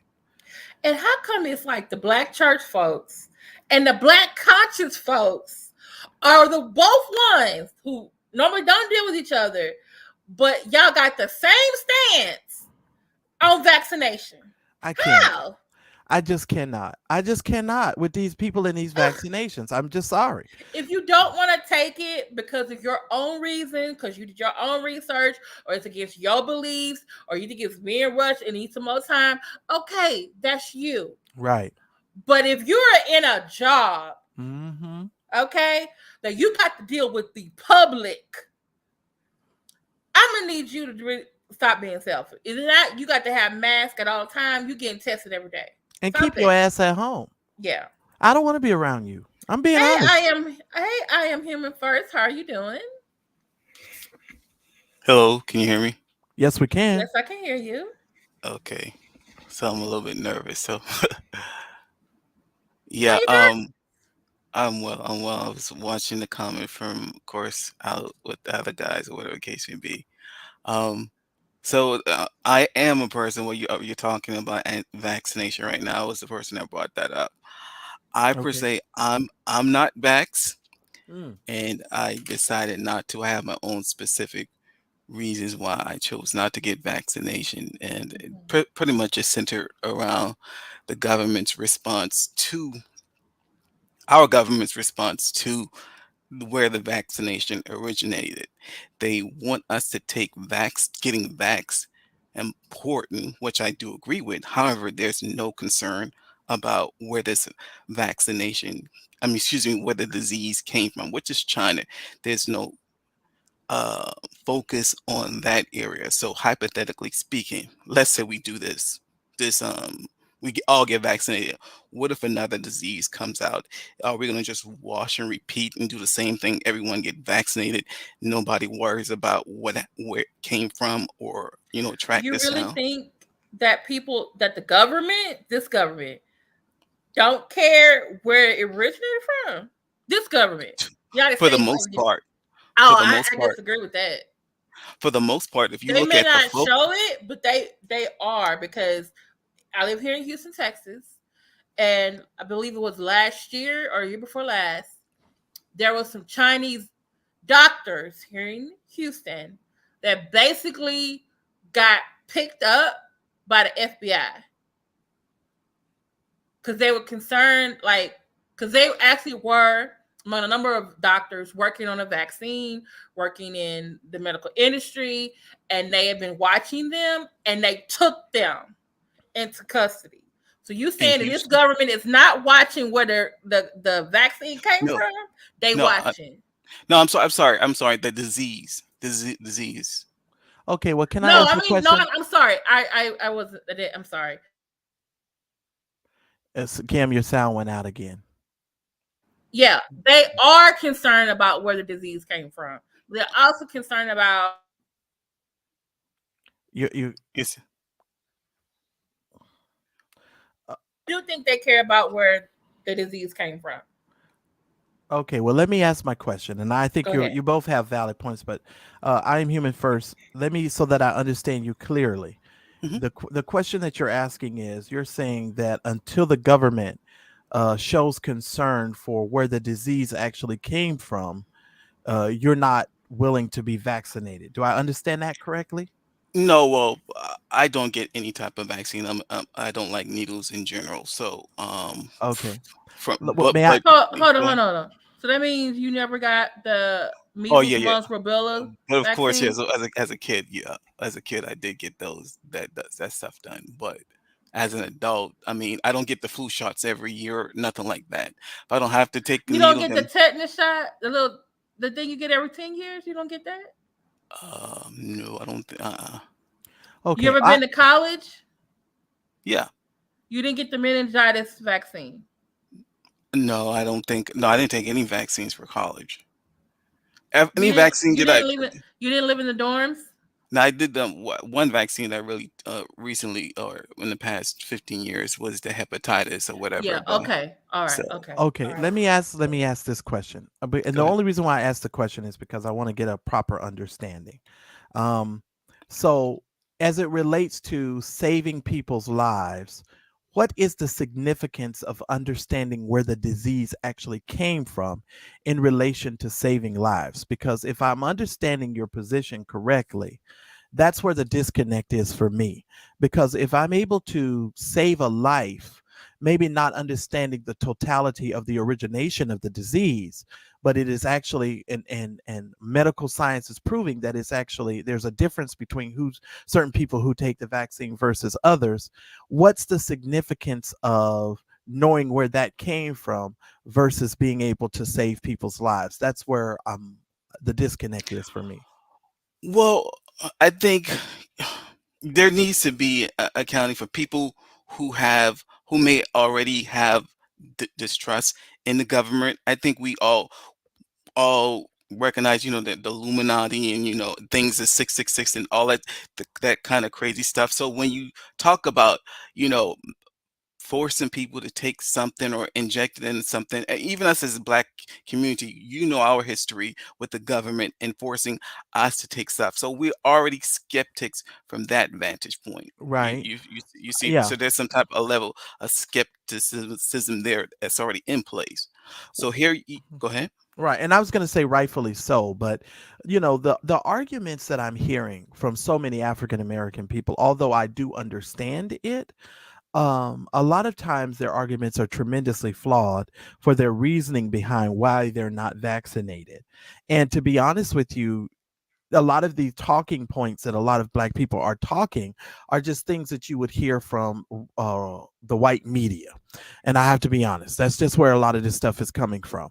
And it's just really sad because I feel like on some level, the majority of the people who are dying are the same people who are trying to refuse to be vaccinated, because we're the ones with the high blood pressure, the diabetes, and all of these other conditions where when we are go into the incubation stage, I think that's what it's called, if I'm not mistaken. But once we reach that stage and we're done. And so it's just, it's like, what are we doing here? So I wouldn't disagree with you, us focusing or having black people to get vaccinated if we're going to be disproportionately impacted from the virus. Mm-hmm. But to go back to something that you said before, you asked about the death rates or whatever the case may be. Mm-hmm.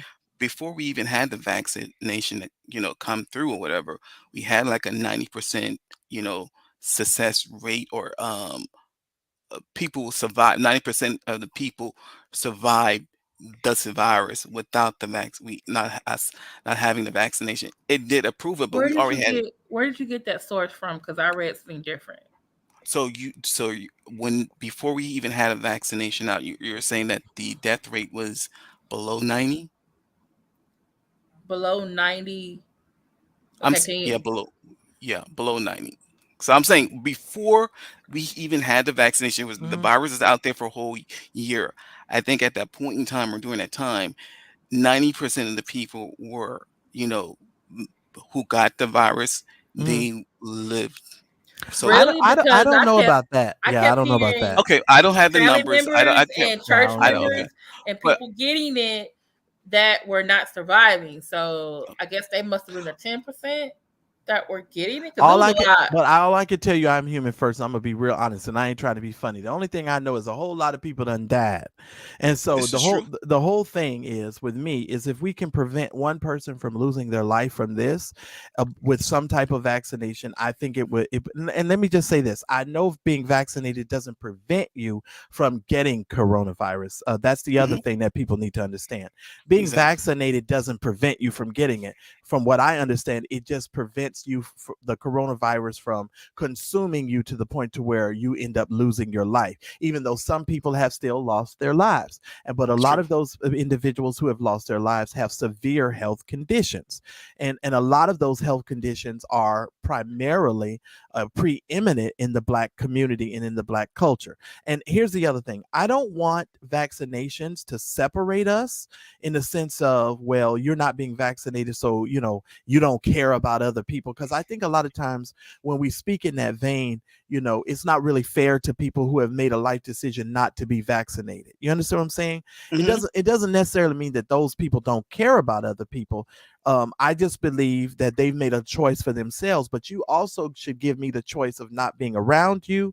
You should all, and I'm not saying that you have to wear a scarlet letter, but I should know if you have chosen not to be vaccinated and you're in a public place and you don't have on a mask. Because where I live, they're actually starting to relax the mask mandates in the city. Now, now Los Angeles is a different story because I don't live in LA. But where I live, they're relaxing those mandates, and so I think I should have a right to know whether or not, if you walk into a store, I am human first. I want to know if you've been vaccinated, because if I have a health challenge, I want to make sure that I don't put myself in a situation where my health can be challenged. That's all I'm saying. I I agree with you 100%. I am a person that I do practice all the rules, social distancing, mask, things of that nature, only largely because I am not vaccinated because and I don't want to catch it. So from that vantage point, I am supportive of that. But if I can ask you this, Mhm. here's how I kind of look at the situation. If you were in a car accident, right? Mhm. And well, you were a car accident, your car was badly damaged or whatever the case may be. Um, you use your insurance to pay for your car, right? Aren't you gonna go back to the other driver and track them down and get your money from them? You're not just gonna let them walk away. You're gonna pay for the accident, just go about your way, right? Okay, let me see if I understand. So you're saying if I'm in an accident, I'm going to use my insurance to take care of my situation, and then I'm going to turn around and go after the person who caused the accident. Is that the question? Correct. Yeah. Okay. Well, normally, yes, and it depends. But I'm going to say normally yes, and it depends. So that's how I'm going to answer. So from my vantage point, China just did a drive-by on the entire world. Everybody got impacted by that situation. Why isn't there a focus by every country in this world to find out what happened in China so we do not have this issue ever again? And I think slowly the tide of that is sort of going in that direction, just based on some of the things that I've seen. A 60 Minutes not too long ago did a whole big old thing about this virus and where it came from. And I think that as a nation and as a country, because we were hit so hard, we were too busy focusing on trying to get people not to die, that we didn't want to start pointing fingers immediately. And to some degree, that was detrimental to us, because while we were yet trying to save lives, we really couldn't get to the source. It's like if you get to the scene of a crime too late, all of the evidence is gone. You understand what I'm saying? Because people done trampled all over the evidence, and you can't really get to the root cause of where things came from and how things happen. So I do agree with you, but I think our focus was messed up. And keep in mind, we went from one administration and then we rolled over into another administration. And the previous administration, uh, uh, I just don't know what he was doing. I don't even think he cared, to tell you the truth, because from what I was hearing, he was just like, everybody's gonna get Toilet. it. You He's see like, that? everybody You gonna saw get some it. documents down the toilet. He Yeah. told people to put bleach in there. Chlorine gonna kill it. Yeah. People still doing that. Trump Still was doing that. he was more focused on the economy and saving his presidency in terms of that negative impact. So his his agenda at that point in time was preservation. So he wasn't focused on the virus. We have a different presidency, and I do appreciate that from Biden. You mentioned allowing people to have choice, Mhm. and you wanting to be informed about people who are not vaccinated in that case. Do you not have a problem with the forced vaccination, forcing people to be vaccinated? Um, I guess in the United States, like it's going happening in other countries. Well, here's what I would answer that. We force children to get vaccinated when they're on their way to school. 9 times out Hmm. of 10, we don't even give the child has no say in the matter. It's typically their parent that has to Hmm. make that decision, and they give those children the vaccination. I Hmm. believe that if you work in a public place and we have a public widespread disease, I believe that your responsibility is to put the public and the interest of the public first. And if you don't get vaccinated, then you may need to change your line of work. I believe that if you work in the public, you have a responsibility to that public, and I think that you do need to be vaccinated. Now, whether or not you want to call it, and see, here's the thing that I wish they would have never done. They should have never called this a vaccination. That was their first mistake. Because the moment they called it a vaccination, everybody went all up in arms. Oh, Lord, they're going to vaccinate. You know what they should have called this? They should have called this a COVID virus treatment. If they would have called this a COVID virus treatment, would nobody be making all of this darn, brouhaha? Because everybody would have went and took their treatment and went on about their business. Because this is really what it is. Because it doesn't keep you from getting it. It doesn't prevent you from dying. It doesn't prevent you from all it is a treatment. It's just in case. It's a just in case. So no, go ahead. No, that's it. No. Okay, so it does. I agree with you. I lost my point of thought. So yeah, I do agree with you from that vantage point that the virus, the vaccination, well, they called it a vaccination because I guess that's what it is. When before the different threads came out, the COVID-19, the vaccination that was I guess created was specifically for the COVID-19. If they'd have named these viruses and these different ones black people's names, instead of calling it Ochromicon, they should have called it Omarion. If they'd have named that shit Omarion, everybody would have been like, I got the Omarion. Niggas would have been I got that B2K, nigga. I got the B2K. They'd have been fine with that damn virus. I'm sorry. Go ahead. I'm sorry. Y'all know I'm crazy. Go ahead. No, yeah. So the messaging out front, I think that was, I guess, the accurate, because even the Democrats were saying, using that term vaccination. But I think when we had more threads that came through, then that one that they created became, it wasn't. What's that? What's that? You're on mute again. There you go. Oh my God. It's a vaccination. What else? Kim, what is wrong with your setup? Did you rig something over there? What did you do? Hold on, she done rigged something. She over there working with them Dollar Tree cords. What? What did you do? So, Marcellus, I wanted to say this before I forget. I am an independent voter, so it's one of the things I do. I like to listen to both sides, right? And before Biden even got in office, there were you had the people on the right saying when Biden gets in the office or whatever, they're gonna force you to get vaccinated and whatever. And I was on the opposite side, saying no, they never do something like that. It's always they're not gonna try to force or whatever the case would be, and to get in, have him come in the office and see that this type of stuff was happening, it kind of rubbed a lot of people the wrong way. We didn't think they would go through with some of the stuff that. Well, I think those people were naive. I think they were very naive, and I think the reason why that assault on saying that they were going to force people, they knew that they were going to do that. Everybody knew that you were going to have to. Oh, we all knew. I knew that they were going to force people, especially if you worked in a public place. I'm an employer, so I knew if you have employees, you can't be coming up in here. You got I'm talking about regular citizens. I'm talking about regular people like me. I'm not in the public sphere, but even with at one point in time, they were pushing legislation. If you're in a company and you have so many employees, they're going to kind of force vaccination in that regards. Right. Supreme Court said that was illegal. You cannot force. Exactly. But they were trying to, or Americans to all take the vaccine. However, federal employees, those in the military, yes. Companies, because of their policies, they can require that of their employees, but that cannot be like from the government. Okay.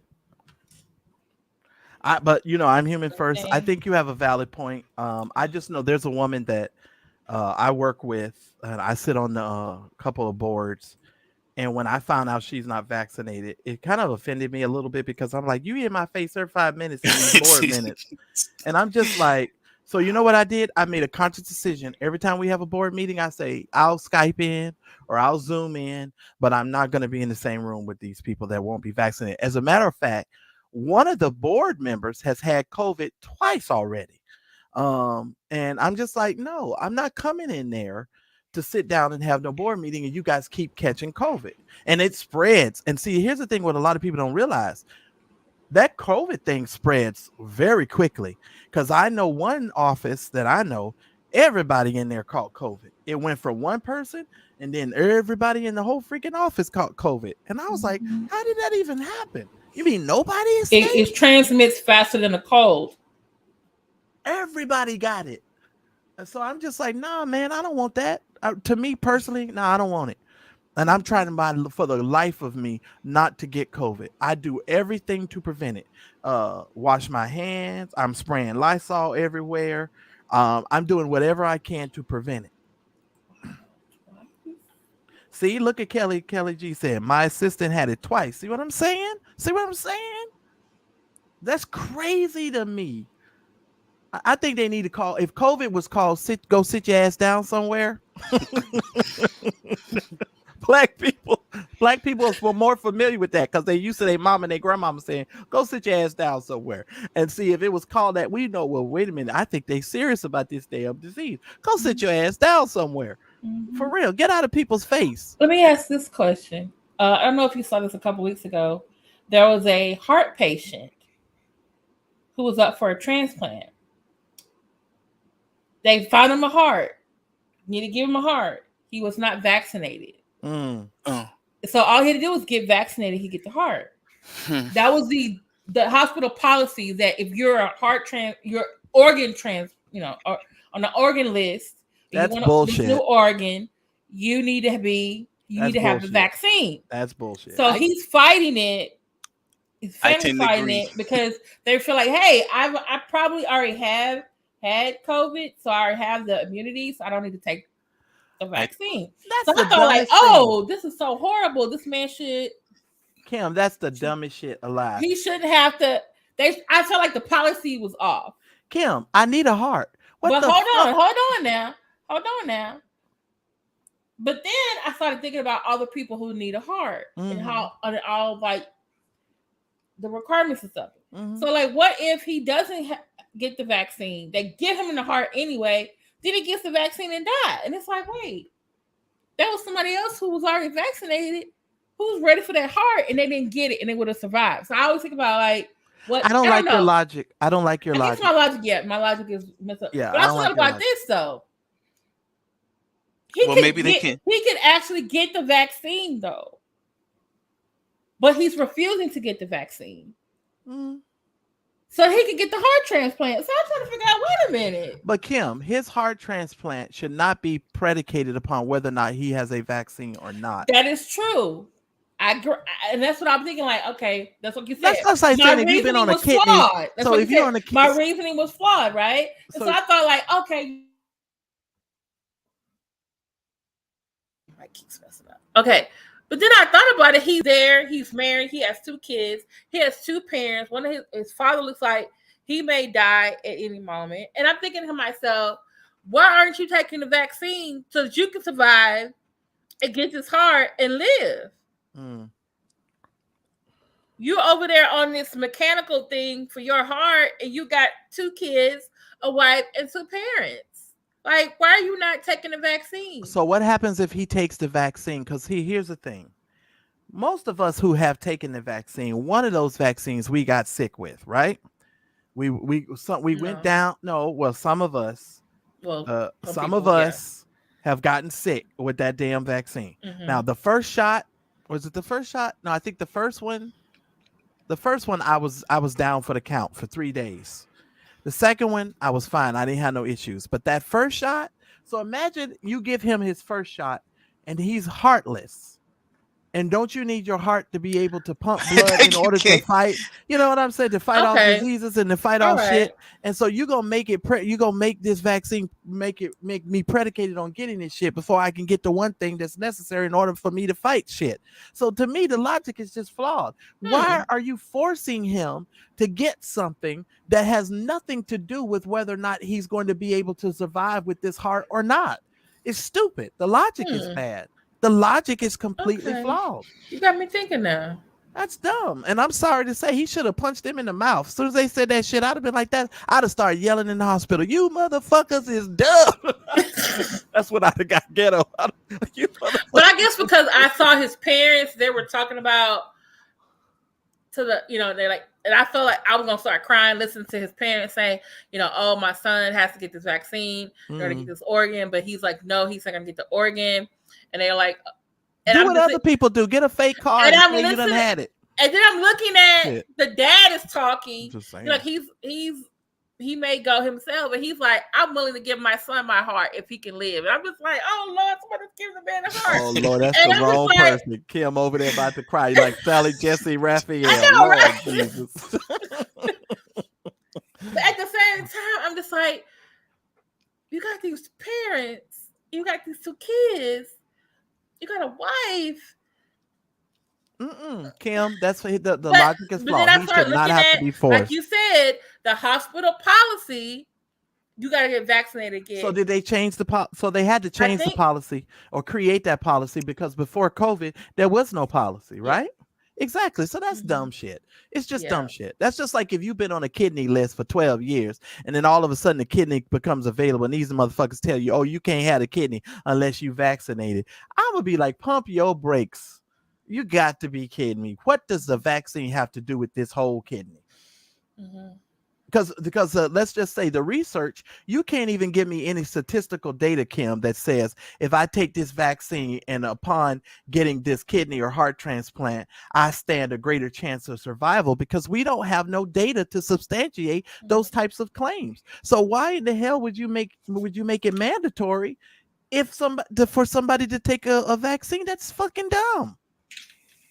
I'm just saying. That's fucking dumb. And they ought to sue the shit out the hospital, in my opinion. To your defense, Marcellus, what is to prevent, let's say we give him the transplant, what is to prevent, if he gets COVID, what is to prevent them from taking his heart before he dies and give it to another patient? I mean, technically speaking, he doesn't have to get vaccinated. We could just, if you on your dying bed, we could just snatch your heart right up. Pretty much. It ain't like they ain't done it before.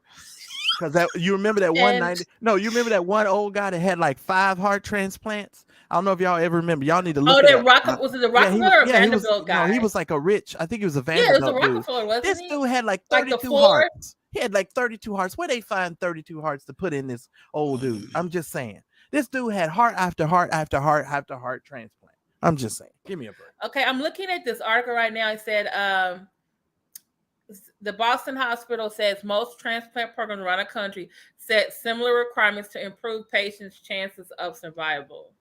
But they can't even say that because they have no statistical data to prove that. What do you mean chances of survival? You don't know how many people who've had heart transplants who got COVID or didn't get COVID or didn't receive. That is just dumb. Who do they think is stupid? See, that's the thing that's the thing where I would have to throw up my hands and go, "Nah, nigga, y'all tripping." Because you don't even have enough data to prove that. You have no data to prove that.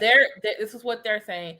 The hospital says research shows that transplant recipients are at higher risk than non-transplant patients are dying from COVID-19, and that its policies are in line with the recommendations of the American Society of Transplantation and other health organizations. No, I disagree. They're lying. Now, see, this is when I would have to say you lying. Now, I know you lying now.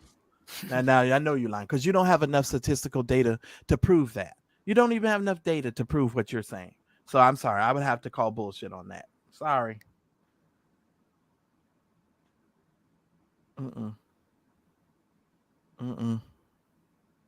And if I'm going out, if you can't give me the heart, I'm having my grandma make me the biggest plate of fried chicken. I'm gonna go out with a damn bang. Then I'm going on out. They have a crowdfunding, and I think they said patients who are denied organ transplants still have the right to go elsewhere, though individual hospitals ultimately decide which patients to add to the national wait list. Elsewhere. They acting like Yeah. you could go to the local Piggly Wiggly and get a heart. Right. Like you. Like it's fucking elsewhere. That's some bullshit. Yeah, he has an emergency heart pump now. This is from a couple Kim, weeks ago. stop reading. Stop reading. Yeah, Stop reading. That's dumb. I guess he should go to 7-Eleven and see if they got any hearts in any of them freezers and refrigerators they got around there. Because, they stay open 7-Eleven, so maybe they get lucky. That's some dumb shit, Kim. That's some dumb shit. And they expect people to fall for that stuff. That's why I said I don't listen to the media and stuff. You gotta read, you gotta think about things critically. You want me to take a vaccine to survive a heart transplant? Really? Okay. So what you're saying is you don't trust your hospital enough to say that your hospital is COVID free. So in essence, you're thinking that I'm going to get COVID while I'm in the hospital receiving your heart transplant. Interesting. Oh, and why might that be? Oh, because the nurses are refusing to be vaccinated. It's a possibility if the nurses and the people that work there don't want to take no vaccine, but they don't even need the heart and they don't want to take it. Well, I would say there's some nurses and medical professionals at a hospital here in Houston, and they decided not to get vaccine, and they were fired. Yeah. And they sued the hospital, but then the case got dismissed or something. There may be a settlement. I gotta double check, but Kelly G, the hospital said bye, fired. Oh yeah, I'm sure they were not playing with them. Kelly G, I'm not really sure just yet. When as soon as I know, I'm gonna let y'all know. And the Mad Church Disease content will be the Mad Church Disease content. Y'all know I talk about trending topics as well as church stuff. So it primarily, yes, because there's a lot of stuff going on that I haven't been able to give commentary to. And boy, when them gates, them floodgates open up, y'all, we gonna have a Bad Church Disease party. Yeah, we gonna have a tie. We gonna have a tie. But yeah, I just think that's crazy. I am human first. I think valid points. I don't disagree. And I respect you guys' right not to be vaccinated. I just want to know if you're not. I don't want to go into any public place, me personally, where the person who is not vaccinated has not been vaccinated. Because here's the issue. I'm human first. And I know, Kim, you're going to be ready to go, and I'm going to stop talking here in just a second. Okay. The thing is, I don't know what your life is like. I don't know who you're hanging around. I don't know what your work experience is. I don't know if you're getting around all of your friends who are unvaccinated and y'all are feeling comfortable being around one another, right? You understand what I'm saying? So we can't really judge another person's life like that, so we don't know. So I just want the right to be able to say, I don't want to be near you and be in the same room with you and be able to take my grocery cart and scan my shit quickly and get the hell up out of there if you're coming up in there. That's all I'm saying. And I'm done. Agreed. Thank you so much, guys. I'm going to drop off. Thank you. Appreciate it. Thank you for coming up. I am human first. Kim done put the NPR.org. Go ahead, Kim. I mean, I really do want this man to get the heart. I want him to be alive. And like you said, but he doesn't have the heart for it, Kim.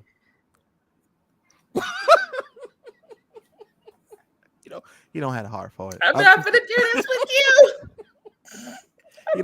He don't have a heart for it, Kim. I'm so sorry. No, you can't do that, man. I'm just saying he don't have a heart for it. Kim. You may as well pray for the brother, because if the hospital done told him the policy and stuff, that's all he can do. I know one thing: if I'd been on a waiting list for a heart for a long time and they told me all I had to do was get the vaccine, I'd have probably just went ahead and bit the dust and got it. But it's going to make him sick. That first vaccine is probably going to make him sick. And will he survive it with knowing that he has a weak heart right now? Will he survive it? That's the thing, Kim. Will he survive? Yeah. Because shit, all of us who got sick after that damn COVID shot, did you think your ass was going to survive? Because I know I did. I had a little bit of worry. I didn't get sick. I did get a little bit warm. My brother, he was concerned. He was like watching me. I said, I'm okay. Just need some water, some Gatorade. I'll be all right. But I have heard other people get like really get sick. I know I was sick, and I'm telling y'all right now, I'd have been like, nah, I can't go for that hard. I'd have just started making my arrangements, and that's sort of sad to be put in that position. Could you guys imagine being put in his shoes to have to choose between a heart transplant and a vaccine? That's a hard choice to make. Yeah, and I don't know yet, Kelly G. When I know, you will know. And just pay attention. If you're not subscribed to my channel, please make sure you do so. Pay attention to the community wall, because all of those updates will be coming on the community wall, and I will be letting you guys know. So when I know, y'all will know. Okay. Can one of the moderators please put Marcellus's Cash App in the chat, please? Oh yeah. Ladies and gentlemen, I know we haven't had 18 Friday Night Live, or in this case Saturday Night Live, over here in a while, but as a member of the 18, we are in need of your assistance, of your support. We need $20.88 sent to Cash App Marcellus McMillan for the 18's legal fees and service that we are in need of. Those of you already know about my own personal one. This is not that. Right. That is already taken care of individually for myself. This is to deal with a whole nother case. Yeah, several. It's going to end up being several other cases. Yeah. That we have been dealing with as a team. Me, Marcellus, Darryl, and Roxanne have been dealing with. And some of you, if you remember my really long live that I made about the Black church sector and all that stuff that we had to deal with over there, yeah, that's why. So we're going to do this like church, you know. And I'm telling y'all, there's certain, let me just be frank, there's certain things that I cannot say. The lawyer gave a long list of rules. Right. I am following the rules, but just know the situation will be dealt with. This is not a veiled threat. I'm just saying, I'm here to tell you all, I'm going to make sure that I deal with this. I don't care if it takes 6, 7, 8 months. It's going to be dealt with. So they can enjoy themselves while they can. But I promise you, it is going to be dealt with because I'm going to end up putting some of my own personal money into this. So it's going to be dealt with. And I'm going to send a clear message this go round. Praise the Lord. That's all I have to say, Kim. All right. So we definitely need your support. Not only your prayers, thoughts, we also need some of your money, your green, your dinero. Well, and I sent $20. I sent $20 for, because we were doing so good until I had to start cursing. But that judge sent me over the top. I'm sorry, but I love you guys. I do appreciate it. Please make sure Thank you you do so much for all your help. And please make sure y'all send Kim some love, show her some love. And I'm trying to tell y'all, you know, we'll be all right. As Kendrick Lamar says, we're gonna be all right. We're gonna be all right. So don't worry about it. That's right. And thank you for being here with us on a different channel, a different night, because normally we're on Friday nights, the A-Team on our friend Darryl Moore's channel. But as you can see, he's working hard tonight. He left us about 30 minutes ago because he had to go back to work. And I'm going to kick Roxanne's ass again. I am. I'm going to kick her ass. Don't kick Roxanne's ass. Roxanne is dealing with. I'm so tired, Kim. What you dealing with at home. Do you know how much work I be doing? And look, you know how much work I be doing, and I'm gonna get you, Roxanne. I'm just gonna get you, because we could have all been laying down watching Netflix. That's all I'm saying, and getting some much needed rest. But I'm gonna get you, Roxanne. I am. I don't know what I'm gonna do, but I'm gonna get you. I got your back, Roxanne. Okay, that's all right. Okay. And I want to know, what did boy do? Did he chew your cord or something over there? Why are you having so much trouble with the sound? I don't know. And this is like the new headphones you recommended, I guess. Right. And those are the good headphones. And I'm wondering what if I need to do what you told me I needed to do. I need to get a new laptop. But I feel like I just got this one. Well, so do you plug your headphones into the laptop? I was plugging it into my Blue Yeti. Okay. Now the sound went out again. That's probably why. Now we can't hear you. I was plugging it into the Blue Yeti. Uh-huh. And plugging the Blue Yeti into the computer, but I was having so many problems. Kim, you just like typical black folk in the hood. You trying to get cable from somewhere else, you running lines from your neighbor's house.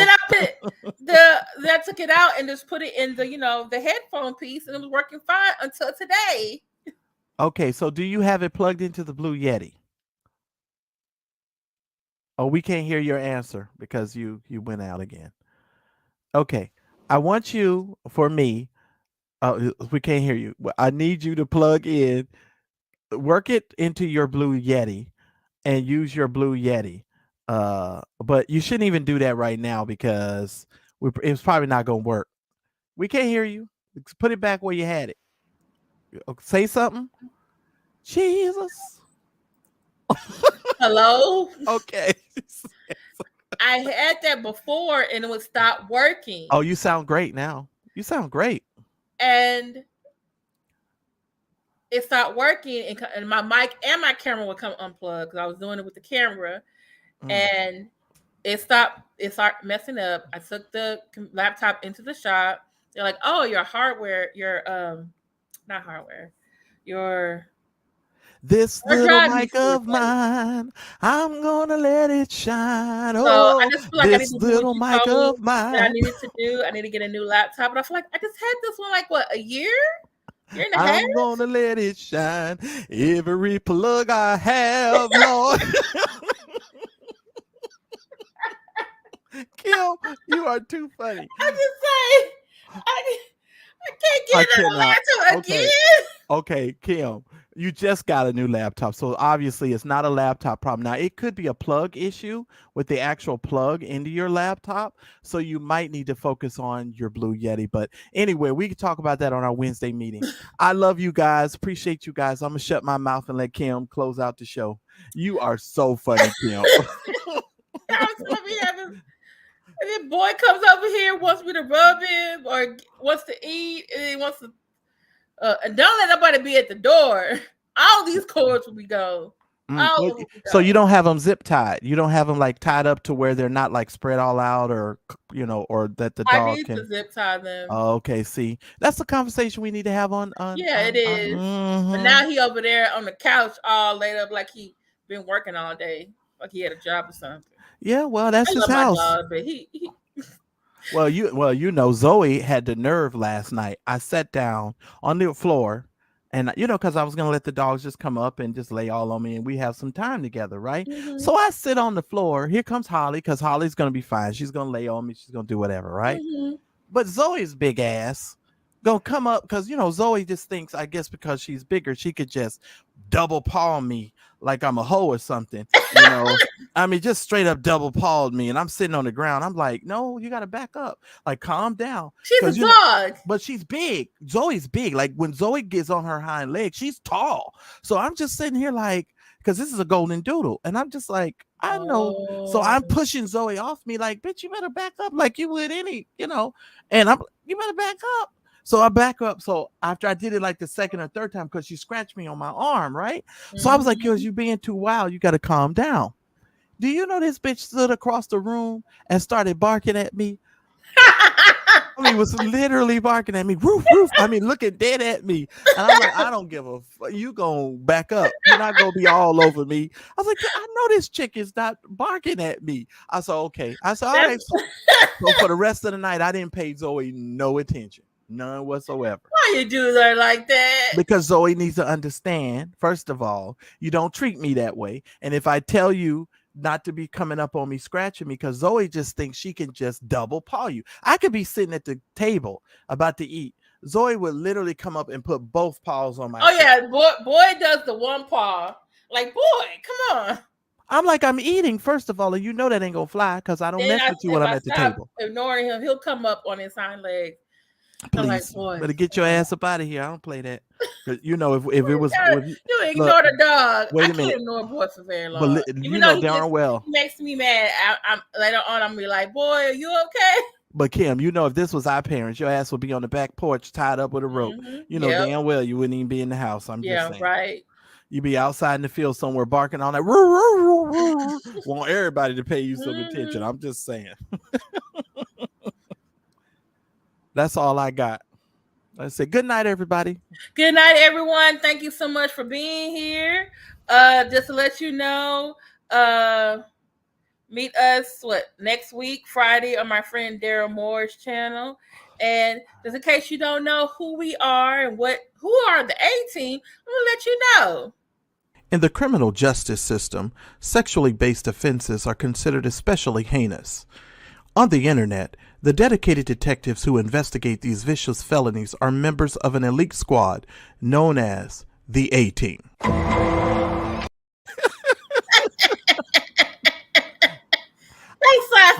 I don't care what nobody says. That shit right there is hilarious. That shit is funny. All right. Thank you so much to the great moderators we had in the chat, the guests. Everyone came through. Shout out to Roxanne and Darryl Moore. They're taking care of their other business tonight. Thank you so much, Mr. Mad Church Disease. You're welcome, Miss for Kim. coming over here. Thank you to all our regular supporters for coming over here, getting the message, and coming over here and watching us over here tonight. And thank you so much to, you know, as Darryl likes to call some of you the Ubuntu people, for coming in. And we had a good time. It was different mix of people in the chat. Thanks, Tristan. And we survived each other. We survived each other. We can get along. I hope so. I think we did a good job. Yes, today. I think we did. We sure did. Well, I love y'all. I'm gonna go grab something to eat. Probably let boy go walk out again for the end of the night. I want a piece of cake so bad. You know, I haven't had any. I've had no sweets and I've been cutting back. I want something. I want a piece of cake so darn bad. I started buying me a big old huge slice of carrot cake yesterday, but I said, no, the Lord knows I'm trying to come down off of this weight. I've lost a little bit of weight, but God is my witness. Yeah, I gotta went to the doctor the other day.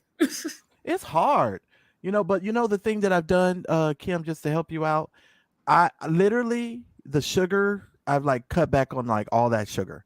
I actually have. I've been doing a good job. I've been drinking Coke Zero. Yeah, that's great. My water. It tastes so much better than Diet Coke. We're in the South, right? You know, we got to have the sweet tea.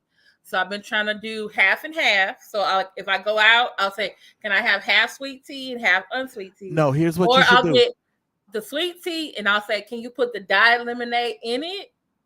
No, here's what you got to stop doing. What I gotta do? Because see, here that's a trick, and we got to talk about this, Kim. Because the diet lemonade has that artificial sweetener in there. So when you add the artificial sweetener to the regular sweetener, it's still sort of sweet, and it's gonna.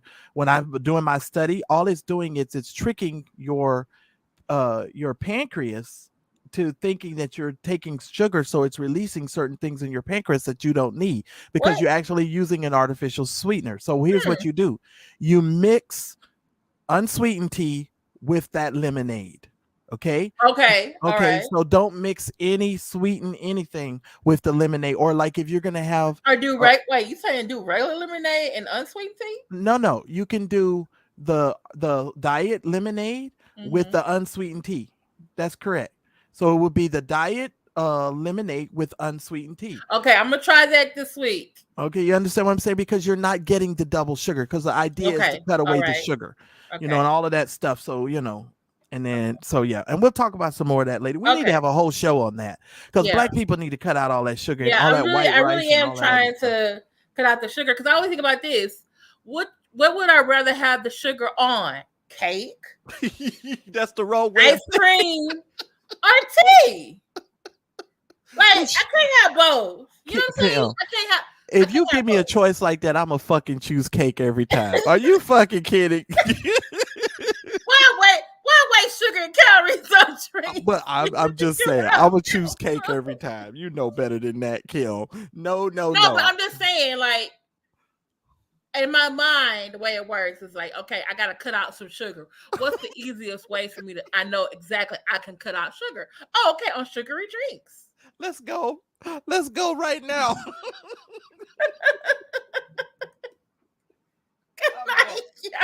See y'all later. You've been listening to Friday Nights with the A-Team. Please remember to visit us online at ateamtv.com. Share the show with a friend. And for God's sake, stay out of Nutville. And keep your breadbasket safe. The A-Team Friday Night Live is a production of the A-Team Television Network.